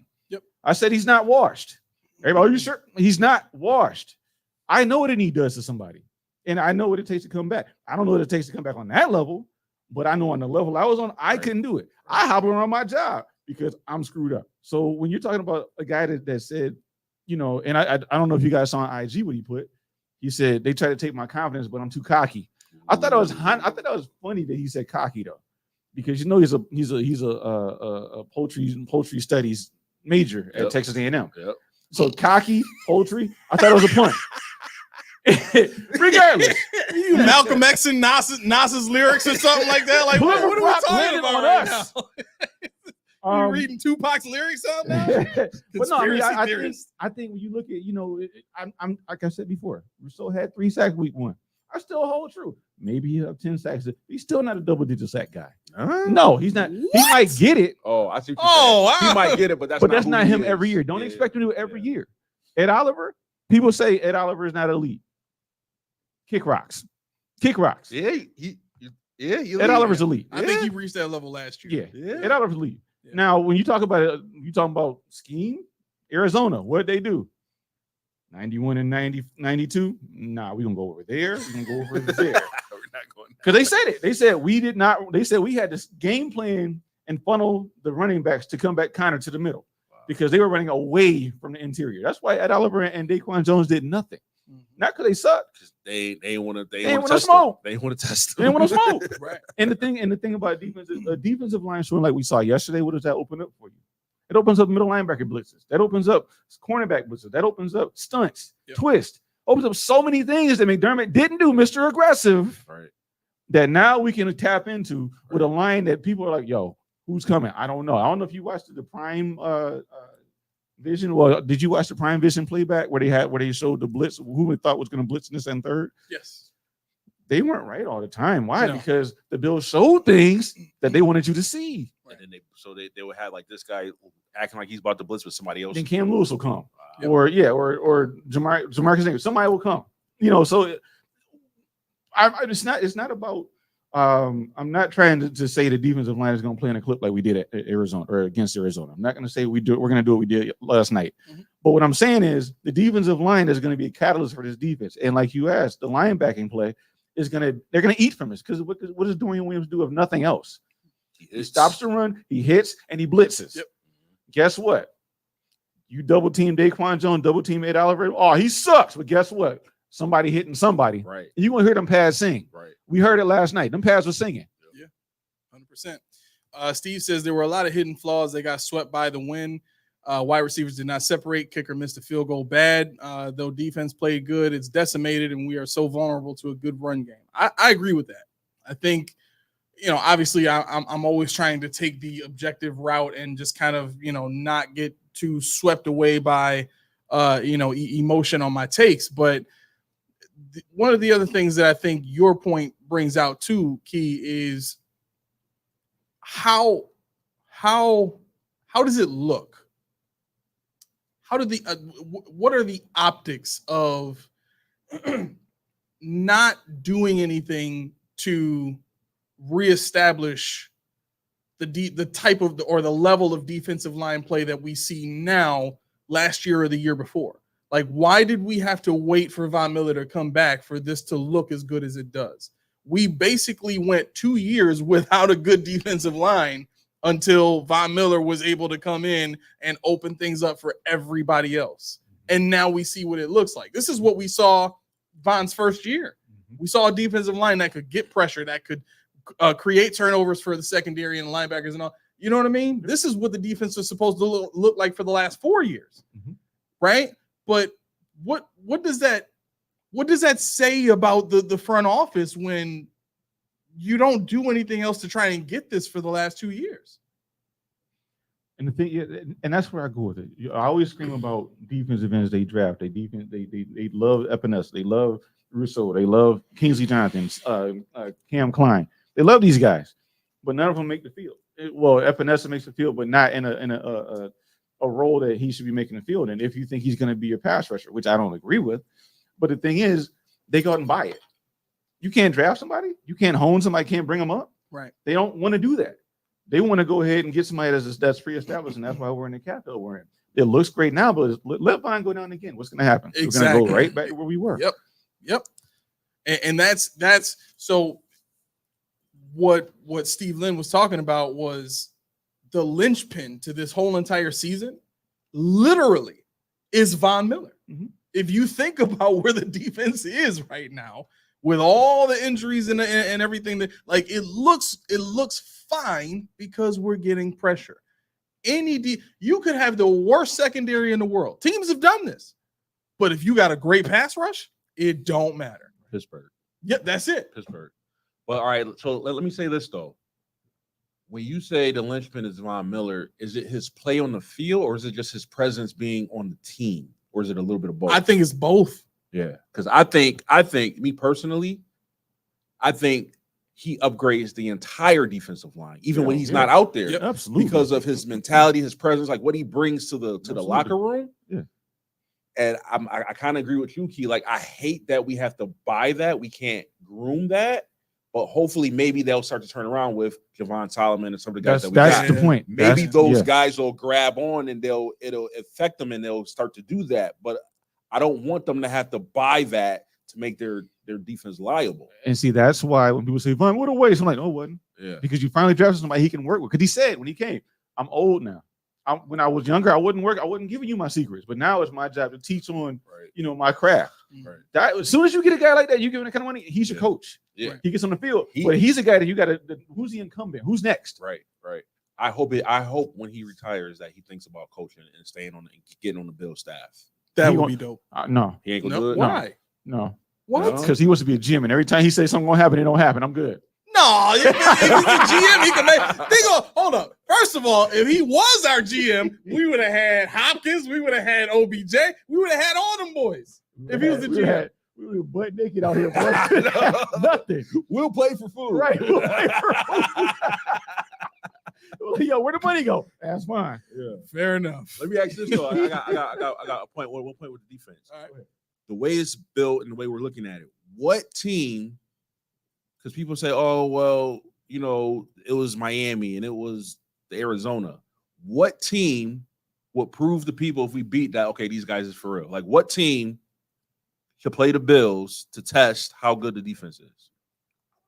What team is it? I'm sorry. Say the question one more time. So you know how people are saying like the defense looked good, against Miami and against Arizona. What team could the Bills play where if they play good, it was like, oh man, these guys are for real. Like they can't say, oh well, that was just Miami, that was just Arizona. Like, what's the team, the ultimate test for the Bills defense right now? So you're talking about out the entire NFL or on the schedule? In the entire NFL. Like who would you have to see the Bills play to be like, okay, this defense is real? Key, you can go first. On the schedule, I immediately was thinking Miami. This is why. Really? Wow. The reason why is because we had Hamlin, we had Rapp, we had Benford, we had Russell Doug. We didn't have Terran Johnson. We had Cam Lewis. Everybody thought they're gonna smoke us. They're gonna run all around us. We can't keep up with them. And I even bought into it a little bit when I said 31-28, because I'm like, I need to see them keep up with speed. I need to see them running with guys size. There's no Poyer, there's no Hyde. I'm like, oh man, dang. But then when you say any team in the league, I would probably say one of two, either the 49ers or the Lions. Oh, we play both of them. Oh, we play both? Locked Rain and Lindsay said both. The 49ers. Billy said the 49ers. The reason why Steve said KC in the playoffs. Well, no, of course. Obviously. The reason why I say the Lions is because they're multifaceted. Yeah. They have the run game. They got speed. They got a bruiser back and they got a speed back. They got everything you need. Right. Yeah. So I think I would go with them. But if you go San Francisco got, especially if they got CMC, they got bona fide tight end, bona fide wide receivers. See, they sleep on the tight end.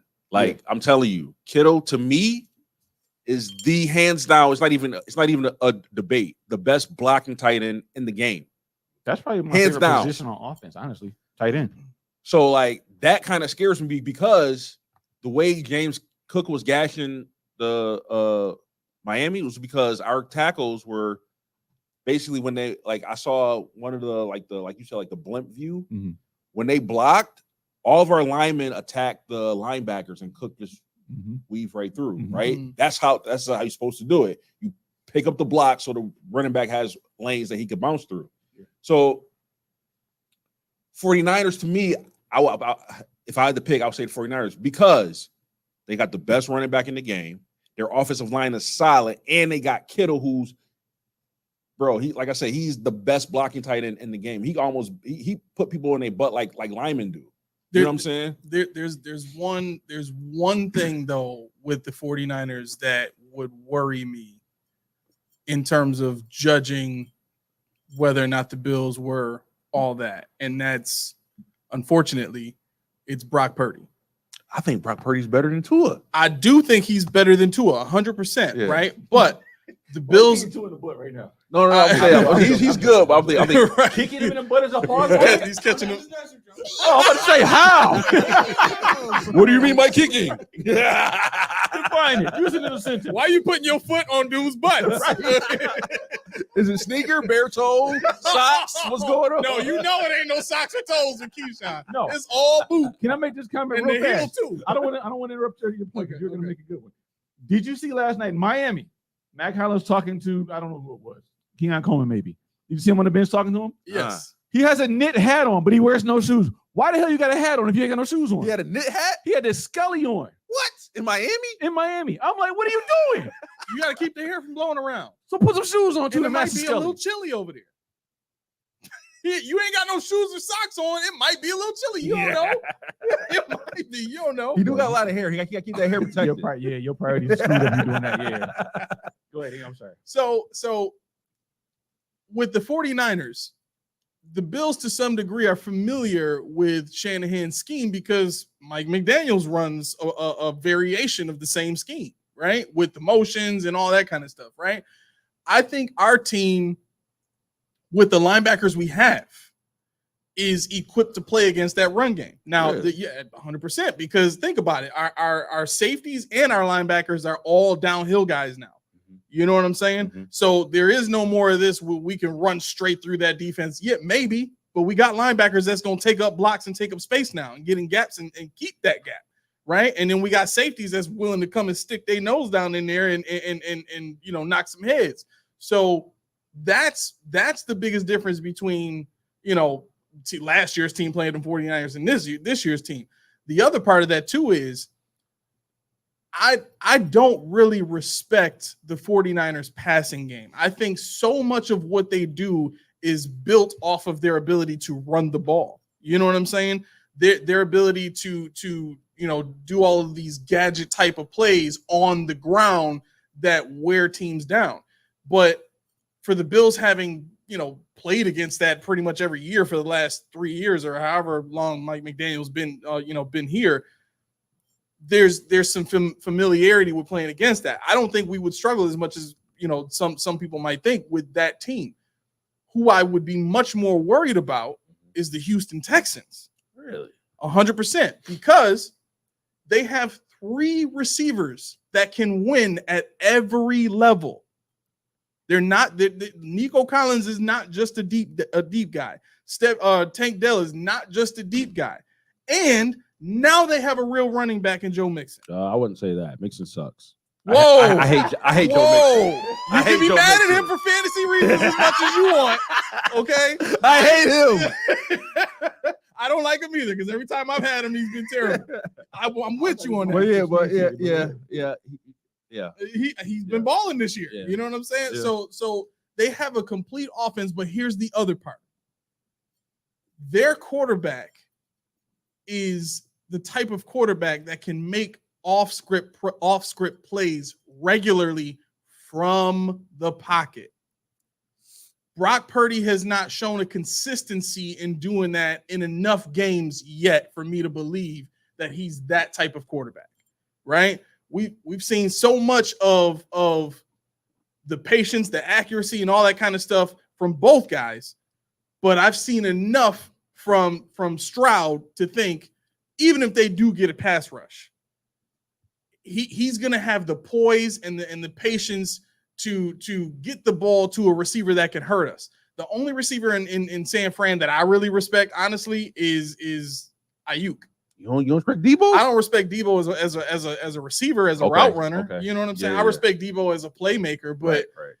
you know, it's one of those things where if they really wanted to limit that 49ers offense, and you play the same type of game that you play with Tyreek Hill with Ayuk. You stop them from being able to go down the field with Ayuk. That keeps everything within the first 10 to 12 yards of their offense, because that's all they do. They set you up with all this sideline to sideline stuff, and then they hit you with play action, go downfield with Ayuk. That's their whole game. It's the same thing that the Dolphins keep trying to do. They go sideline to sideline with A-Chain, and then they try to hit you over the top with Waddle or Hill. Most of the time, it's Hill. I think I would say they're. It's funny.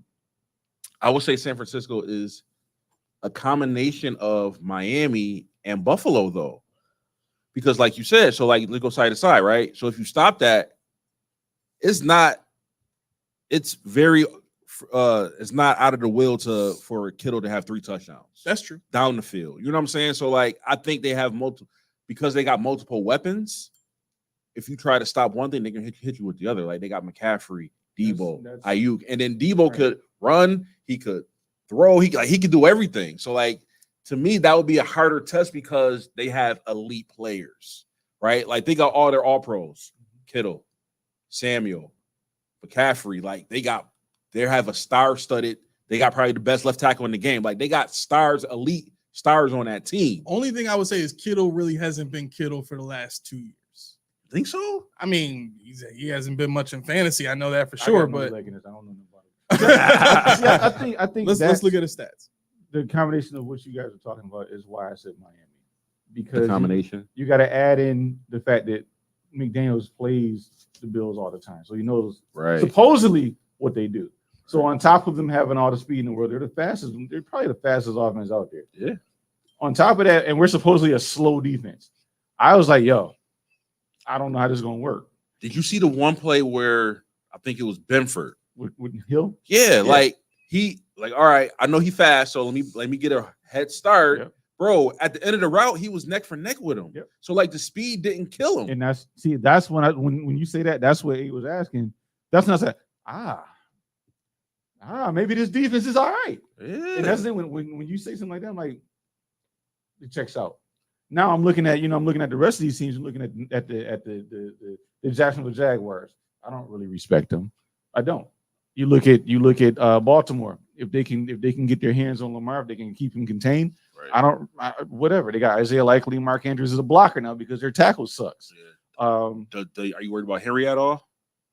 No. I'm not worried about Henry at all because Henry's big, but like Ace said, we're downhill. Right. So we don't have that.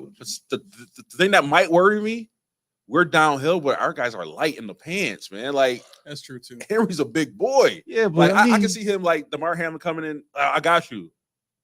Pew. Yeah, but their offensive line is bad. If they blitz the run and don't, Hamlin no better. He going for ankle tackles, right? Right? Hey, them ankle tackles, right? Ankles. Elite. I mean, tackles. Get them ankles. Like talons. Them talons out there. But no, yeah. I mean, for Henry, I think it's the size thing, but it never really equated to much in the stats. Obviously, okay, he can get out. We saw it. Yeah. But for the last 3-4 years, he's averaged less than 4 yards a carry. And that's not just against big linebackers and big, that's against the league. So I mean, he can be beat. And that's how I look at it. Everybody's, he can, will we beat him? I don't know. But he's not the guy that's like, well, he's gonna go off. When we had, Travis Kelce days. In fact, well, we know that's gonna happen, so we gotta stop everybody else. Right. Yeah. So I was mistaken about last year. This I don't know how I missed this, but it was that boy, man. Yeah, 1,020 yards, but this might be why he only had 6 touchdowns, right? Yep. The year before that, he had 11 touchdowns. Yep. But the yards, you see the yards, so like he had 6 touchdowns, he had 1,000 yards, but here he had 11 touchdowns, and he had 765 yards. Right. So that, I mean, obviously the touchdowns look a little bit better, especially as a tight end. But yeah, I didn't know he had that many yards. I just looked, I just knew he didn't have a lot of touchdowns, and I figured. That's why I have him in all my fantasy leagues. I had him last year, and the touchdowns were down, but he had, he was always reliable. So I was like, okay, he wasn't the best scorer, but he was all right. Right. Okay. So as far as the Dolphins are concerned,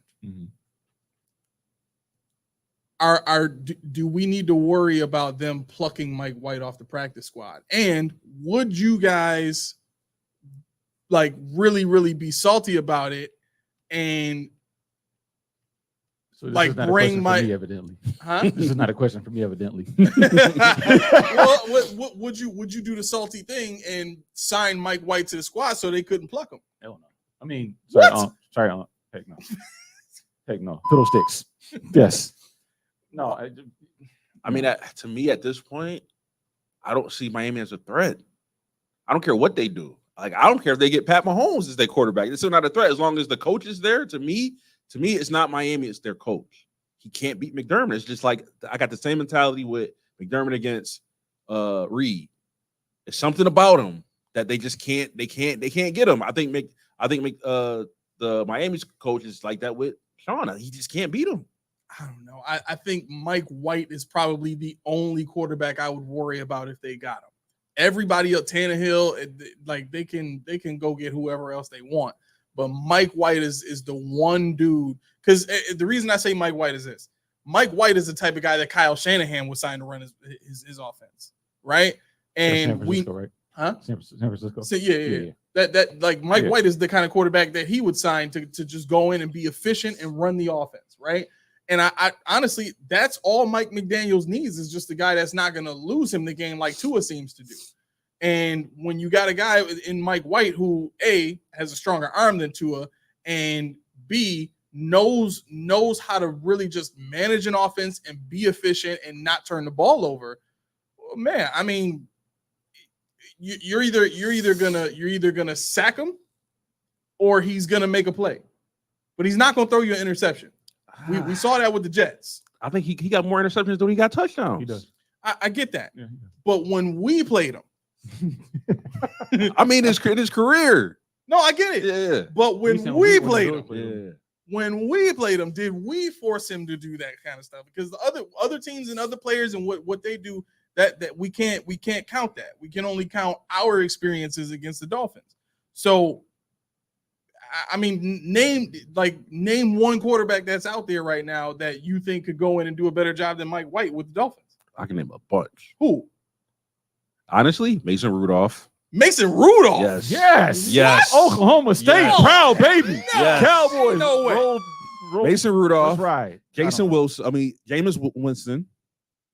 All day. Jameis Winston. Famous. The Jameis. turnover machine. He's just like Josh. He go throw for 4,000 yards. Famous Jameis, baby. I'm telling He's you. too busy choking in pregame speeches on his own fingers. Yeah, to be throwing the ball. I know everybody's nickname, man. Why does Stone he Cold have- Kittle. I know all the Stone nicknames. Cold Kittle? Stone Cold Kittle. That's what he Kittle. call himself. What? When he get a touchdown, they go. Psh, dun-dun. Come on, man. Yo, I'm gonna watch the game. Come on, man. I'm in here. I'm in here. I'm locked in. Nobody made a real I'm name. locked They in, all got baby. aliases. They all I'm got locked aliases. in. Listen, to me, Mike White, he don't have the resume, man. He's lost more games than he won. He throws more interceptions than he do touchdowns. Yeah, but who has he been playing with? Well, this is how I look at that, and this isn't even my own conjecture. What I'm thinking is, if they decide to outright cut him and not even try to put him on their practice squad and keep Skylar Thompson, but that they've seen for a while, they just don't want him. There's something about him they don't like, and that's just the way I look at it. If we look at Sam Bussell, we look at Mike White, we look at guys like Matt Barkley, who we saw and kept him. You keep him because you like he could work, but if they just said, "Hey, be free," I'm like, I don't think they want him. I think Miami News said there's no talks at all of Mike White coming in. Now I saw on Instagram about just Mike White. They're like, "What would you take for him?" Like, what do you mean? What would you take for him? What would you take for him? Yeah, I'm like, this is not a trade opportunity. He's on the practice squad. They snatch him up, and like A said, the only thing you can do is call him to your 53.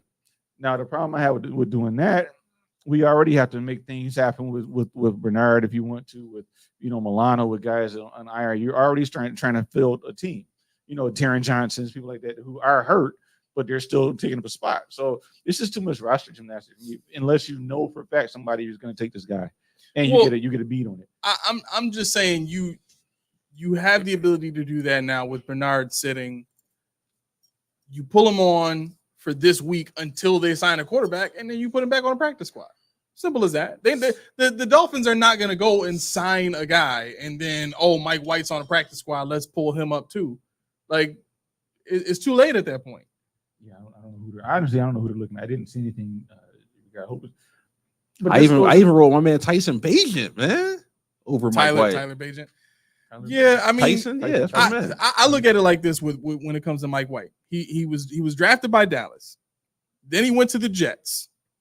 Both teams were not, I'll say, strictly offensive-minded head coaches at the time. I think when in 2018 that was Jason Garrett, but that was Kellen Moore's offense, right? And he wasn't starting ahead of Dak, so he barely got a chance to play. So then you go to the Jets, you get your chance to play with a defensive-minded head coach. and a not great offensive coordinator at all, right? We're talking about what 2019 to 2022. Who was the first offensive coordinator for Saleh? Do we know? The Jets. Yeah.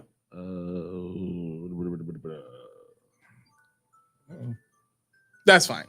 Because really the point is Robert Saleh is a defensive-minded head coach, right? Mm-hmm. So he finally gets a chance to go to the Dolphins, right? And obviously, Mike White is the type of guy that, matter of fact, if I'm not mistaken, when Mike White was playing with the Jets, they were running some type of variation of the Shanahan offense. It was Mike LaFleur. Yeah, who's from the Shanahan tree, right? So there you go, right? When Mike White looked decent, he was playing within that offense, and I get it, interceptions, all that kind of stuff. But Mike White didn't get to play with Garrett Wilson. Garrett Wilson's only been with the team 2 years, and I think when. Yeah, Mike White left before Garrett Wilson got there. So what receivers did he really have? On top of that, when you're in an offense like Miami and you got all those weapons around you and you got an offensive-minded head coach that knows how to make a quarterback's job easy, see Tua and his bag, I just think it's not solely on Mike's shoulders to erase all the interceptions he's thrown and morph himself into this, Brock Purdy-esque, whatever other, name, insert quarterback here. I think for Mike White, it's more of what can Mike McDaniel do with Mike White versus what Mike McDaniel can do with a Ryan Tannehill. You know what I mean? Pennington doing? Huh? What is Chad Pennington doing? He's like with 50. Well, I'm saying like Tannehill's a play action guy. You know what I mean? Like everybody's talking about Tannehill right now. Like he's available. He's out there. He's a starting quarterback. He's made an AFC championship game, right? So he's played at an elite level before when he was in an offense that facilitated a skill set. But what the Dolphins do don't fit what Tannehill does. It fits what Mike White does well, right? So I don't know. I think it is a valid question. I'm not trying to force anybody to respect Mike White. I think I was told I didn't know what I was talking about when I said what I said about Mike White. So I must. I'd say he I think he needs to. It's kind of like what you said. Like his situation has not been great, but I don't know. I just got the vibe. Even if you put him in a good situation, I don't see nothing from him that tells me like, oh, this kid could be something. Like he's like. Don't get me wrong. He has potential. Like he's made some good throws and some good reads, but I don't know if I've seen enough to where I could trust him to like he can like make things happen. And he's 30 now, so he's not really young either. So. He's 29. Yep. I think honestly, I'm gonna go out on a limb and say this. I think he would be Brock Purdy if he had a chance to get drafted by the 49ers and learn in that system. 100%. Name one thing that Brock Purdy does that Mike White can't do. I think one thing I like about Brock Purdy though, he don't turn the ball over. Right, but again, I think what would Brock Purdy look like in a different offense where you taking shots and more of the offense is on his, like that offense he's playing in is so easy for a quarterback. I was going to say that I think regardless of 49ers point, it's a fail-safe offense. It's higher. Yeah, it is. And then like look who you got around you. Exactly. So I mean, the only person that can mess up is Nate Peterman. Anyway, man. Yo, you think? Oh, let me ask you this though. Do you think Tyrod could thrive there? Yeah. Oh yeah. Tyrod will be the elite quarterback. He'll be an MVP. And we still waiting for Josh. Oh yeah, that's Tyrod's offense. That offense would get him. Oh, he would have been paid. By the way, Tyrod threw a touchdown last week. Anyway, Roy says. Right. Yeah. I'm proud of him. Wasn't for Buffalo. Good. Roy says all this talk about Mike White is like watching infomercials at 2 a.m. Oh, you mean the Broncos? Man, listen. But wait, there's more. Anyway, right. Okay, so it's 7:44. Do you want to do stuff we heard? Do you guys have any other points? Dude, one thing about me, I'm gonna be a renegade. I slid my stuff in while we were talking.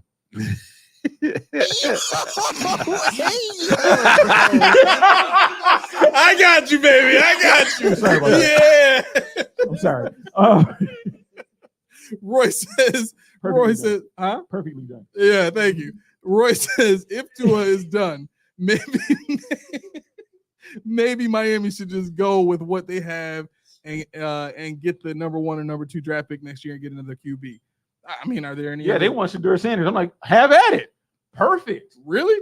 Perfect. I don't want to play against Shedeur. I do. I don't. Dude. Nope. Shedeur Nope. Sanders is the most sacked quarterback in NCAA. Because he got that offensive line. Because he's got the most terrible line in What does Miami have? What does Miami have? I mean, they're better than what he got. Yeah, but here's the other part of that too. Shedeur can run. Shedeur Not can that run. well. Huh? Not that well. He's not really running. Is he better runner than Tua?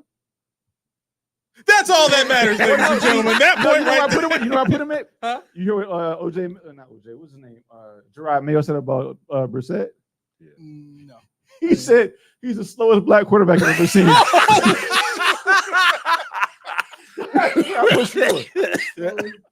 That's cold. That was great. That's cold. But another brother tell you, man, you the slowest black dude. Wow, that could be deep. Brother from a brother. That's where I mean Shedeur is like he's like Geno Smith to me. He's super accurate. Yes, that's a good mock. Because you would think because who his daddy is, he got speed. Yep. Nah. Wow. His brother do. Yeah. Shiloh? Yeah. And he a smacker too. Yeah. Shiloh, he's like Deion, but he can hit. Yeah. Because Deion, he was a ball hawk. He wasn't a hitter like what that. does Shiloh play? Safety. Oh wow. Yeah, he's nice. And then of course, that boy Hunter, that's a bad boy, man. Yeah. I would love to have that dude on my team, dude. Oh, I would love to have that dude. No, you can't because if you put him on your team, you can't have positionless offenses. I know, right? You got a lead guy. Who want the ball? You got a lead guy. Ooh. And he got an ego. Right, his arm won't let him go. And he got an ego too. He's got a huge ego. What? I'm not mad at him because the boy balls. But see, the thing is, I'm not worried about it. But you know what we're talking about. Yeah. You know what we're talking about. Me and Ace spend a lot of time talking about this team and people with egos. Yeah. They be like, does he wear a yellow jacket? Are we surprised? Are we surprised? Steve said, "Damn it! How did you know? I didn't have my phone on. I don't even know. I like my lead-in wasn't it? Like I didn't give anything up, and you just bring it. Oh, it's got to be Steve. It's got to be." Steve. He says, Shedeur Sanders is a cocky, self-absorbed, privileged diva who teammates will hate and not follow. Bust all day. I agree. I mean, think he's gonna be a bust. I don't think he's gonna be a bust. I will say he's privileged though because of his dad has been in his corner his whole time. So like a lot of the stuff people felt like he hasn't earned. It was like, oh, he was just giving it to him. But I do think that he can be a good quarterback in the NFL wherever he lands. But the problem is Papa's got too much. Like he already said, they're only playing in Florida and Southern teams. Like I get it. He's looking at him because there's no state taxes. He make more money. Like I get that aspect of it, but it goes to my Harrison point. You haven't proved anything yet. You have to earn that. You just can't come out, I'm going to Miami.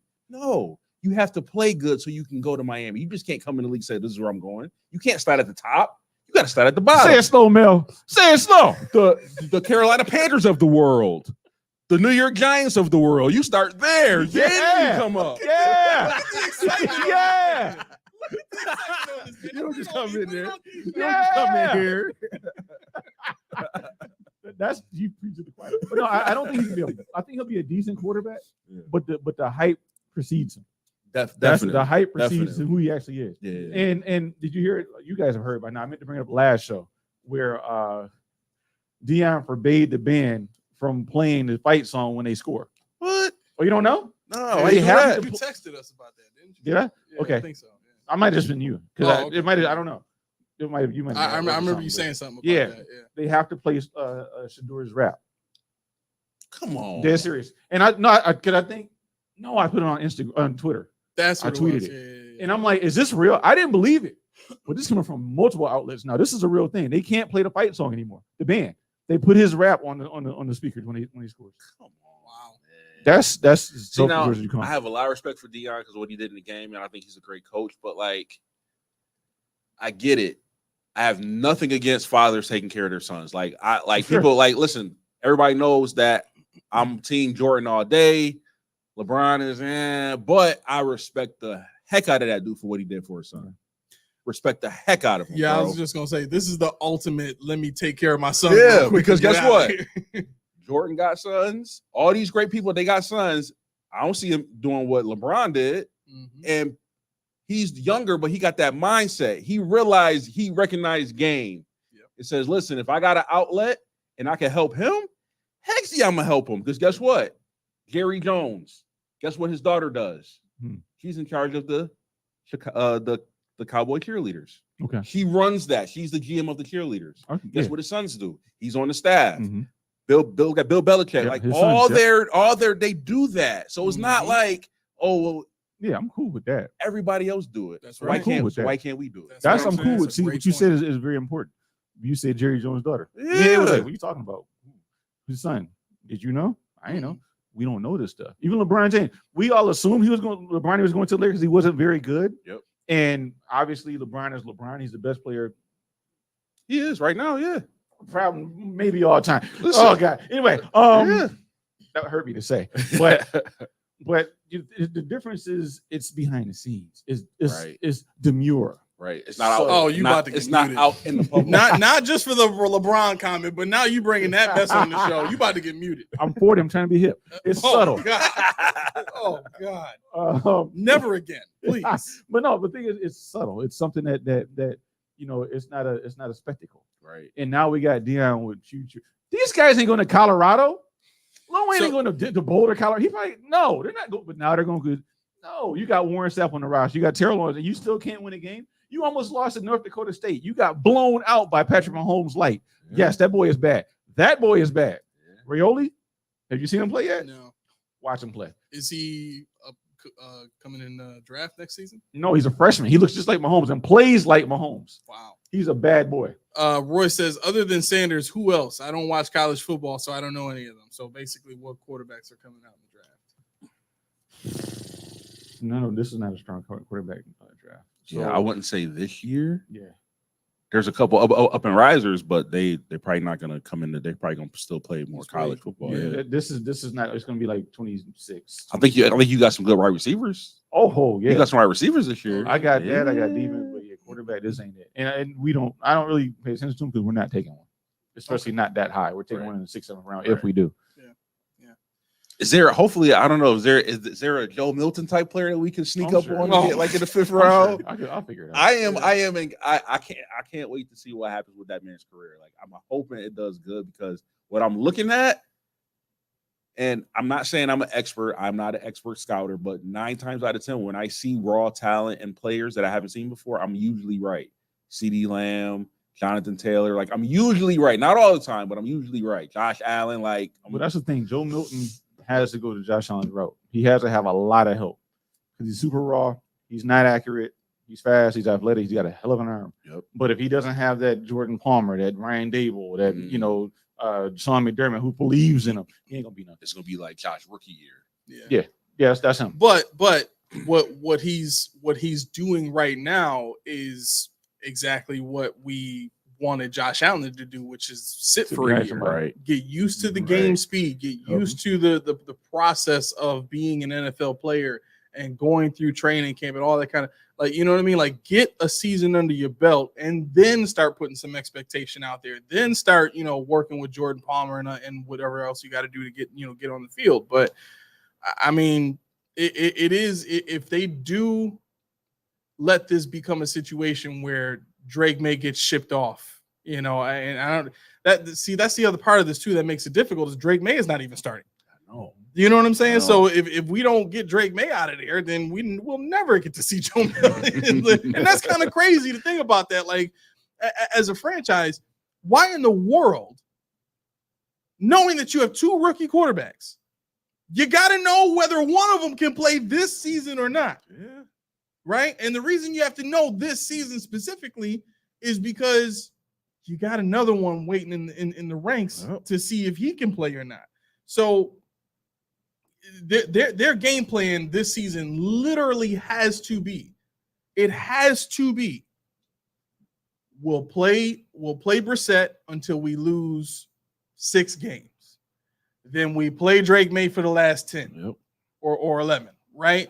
It has to be that. If they do anything other than that, we're fine. As a Bills franchise, we're fine because they're not going anywhere. Yeah. Joe Milton will never get to see the field. Drake May is probably going to be a bust, and that's it. We don't have to worry about the Patriots for another decade. Yeah. So it kind of reminds me of what the Commanders did.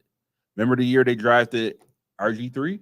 Guess who else they drafted? Yep, Kirk Kirk Cousins. That's right. So RG3, he was killing them. Yep. Killing it. So he got hurt because he was blaming it on. He had to put on the cape. And then here come Cousins. You like that? Like they had two good quarterbacks. But they got playing time. Yep. Dropping 4K on the boys left and right. Last thing I had with Terrell Bernard being out, are you guys going to be skittish and try to go trade for somebody? Or are you going to stay home and wait these couple weeks out? For Bernard to come back? Yeah. He's not coming back. From a strain pack? Is that what they said? Yeah, it is? strain. They strain? Yeah, Okay. They said maybe a month, maybe. Yeah. He's gonna miss a couple weeks. Yeah. But he's not like a Milano situation. Yeah, So there's no tear, no nothing. It's just a strain. Okay. All right. Well then no, I'll wait it out. Okay. I'll wait it out. Let's just say it was. I'll be too scared, Key, because of the money situation. I got scared, huh? We broke. Yeah. No, yeah, and that's kind of where I am with it. That has nothing to do with money, honestly. No. I believe, Spectre, he's kind of a ticking time bomb too. He usually gets hurt. I was probably That's he played true, too. yesterday the whole game. That's true. So that brings into question Moreau and Andreessen. So we have these guys in the wing. We got Ulofoshio I too. say, Yeah. What about him? Yeah, So he we can play got all these guys. Has he been dressing? Is he like activated? Not yesterday. But yeah, so no, I forgot about him. But no, I doubled down. So we still have depth that we can throw out there. You know, But it doesn't. Even though these are brand new players but they're not like veterans. Like you trust them to play like against the 49ers and KC and all that time. Bro, it's a youth movement. They talking about Christian Benford as a no-fly zone. Who is? Hey, they talking about hey. I mean, The that's your name. fans Never mind. or Hold on. Let me say national something. media? Huh? The fans or national media? Media is starting to take a shine to Christian Benford. Really? Big time. But I mean, the plays he made weren't even like. Did you see? We gonna end on a good note. No, this is all truth. It's kind of like he's in the right place at the right time. Like I didn't see. Oh, you mean like Jarvis Bird that Buffalo love for? Hey, you watch your mouth. Right. Bird was a ball hawk. You can't be in the right place at the right time not 9 times without it being some part of skill. Yeah. I got looking 2 interceptors. Did he lead the league in interceptions that year too? Yes, he did. Come on, Key. Who does that? How many years he played in Buffalo? Well, that's because they didn't want to re-sign him because they was cheap back then. No, he wasn't. Because Ralph Wilson was trying to worry about drops in the bucket. I talked to his dad. His dad said, "I said, so what you think?" He's like, "Well, let's just say I like it here." I'm like, "No shit." And he was on a contract. Remember, he got hurt and he never dressed again. Remember that? Yeah. He wasn't that bad. He just didn't want to play. He milked it. Wow. And then he went to New Orleans, and what happened? Fell off the earth. Exactly. I mean, should have stayed here, dog. Should have stayed here. You'd have been a star. That makes that point right there. Hey, Gilbert, you welcome in Buffalo. Your son, leave him in Niagara Falls.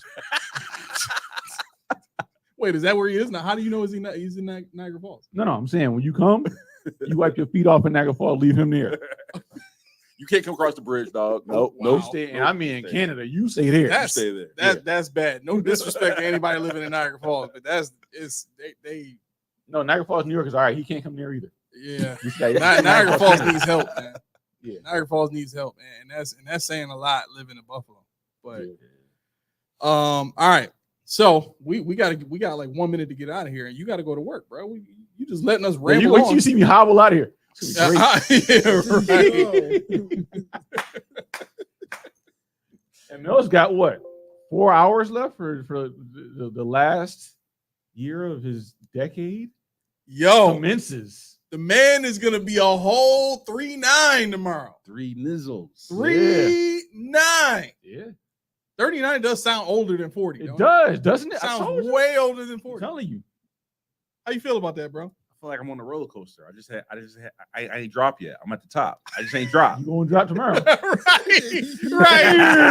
You gonna wake up and everything gonna start cracking and aching. Yeah, that's right. You gonna call us, yo, come get me. Yo, My body ain't working right. The fun ain't start yet. No. All right, here we go. All right, if you're hearing that music, that means it's time for us to get out of here and time for Keyshawn to get fired. Ladies and gentlemen, that's right. Place your bets right now to see how long you think it'll take for him to get to work. Usually the line is right around 5 minutes. And he works at the airport. And we're in North Buffalo. It's a little bit of a trek. It's at least a 15-minute drive. Yes, it is. He will make it in 5. Right. So if you haven't done so already, please hit that like, subscribe button, and hit that bell. Make that thing so that you can get notifications when we send notifications like Coach D's Corner, our new film review segment that we do on Wednesdays. Every Wednesday from now on is coming up this coming Wednesday. So if there are any plays from this Dolphins game you want us to cover, anything at all, I need you to get them to me by Tuesday, okay? Get them to me by Tuesday. We shoot on Tuesday.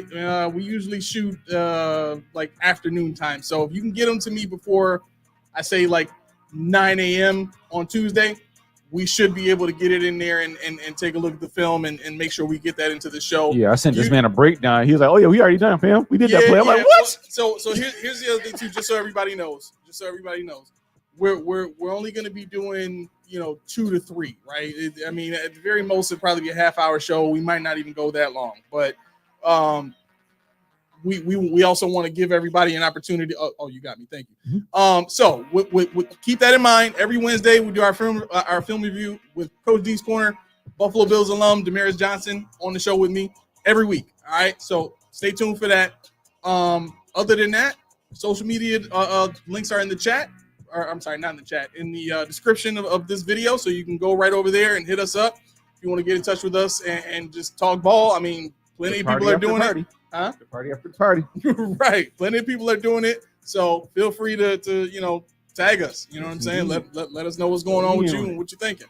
Other than that, this has been the Podium Podcast, home of the All Truth, No Sodium takes. Brought to you by Reed's Tea, the most delicious tea you'll ever have in your life. That's More what ingredients. I'm talking about. I like it. Mel liked it. We all love it. By the case, by the bottle, however you want it. That's how it comes. Right. With the smile too. All right, we gotta get him out of here because he about to kill me. This has been the Podium Podcast, home of the All Truth, No Sodium Takes. I've been your co-host, Aramis. Melly Mac. This is Keith. And we are out of here. Thank you very much. Y'all have a great night.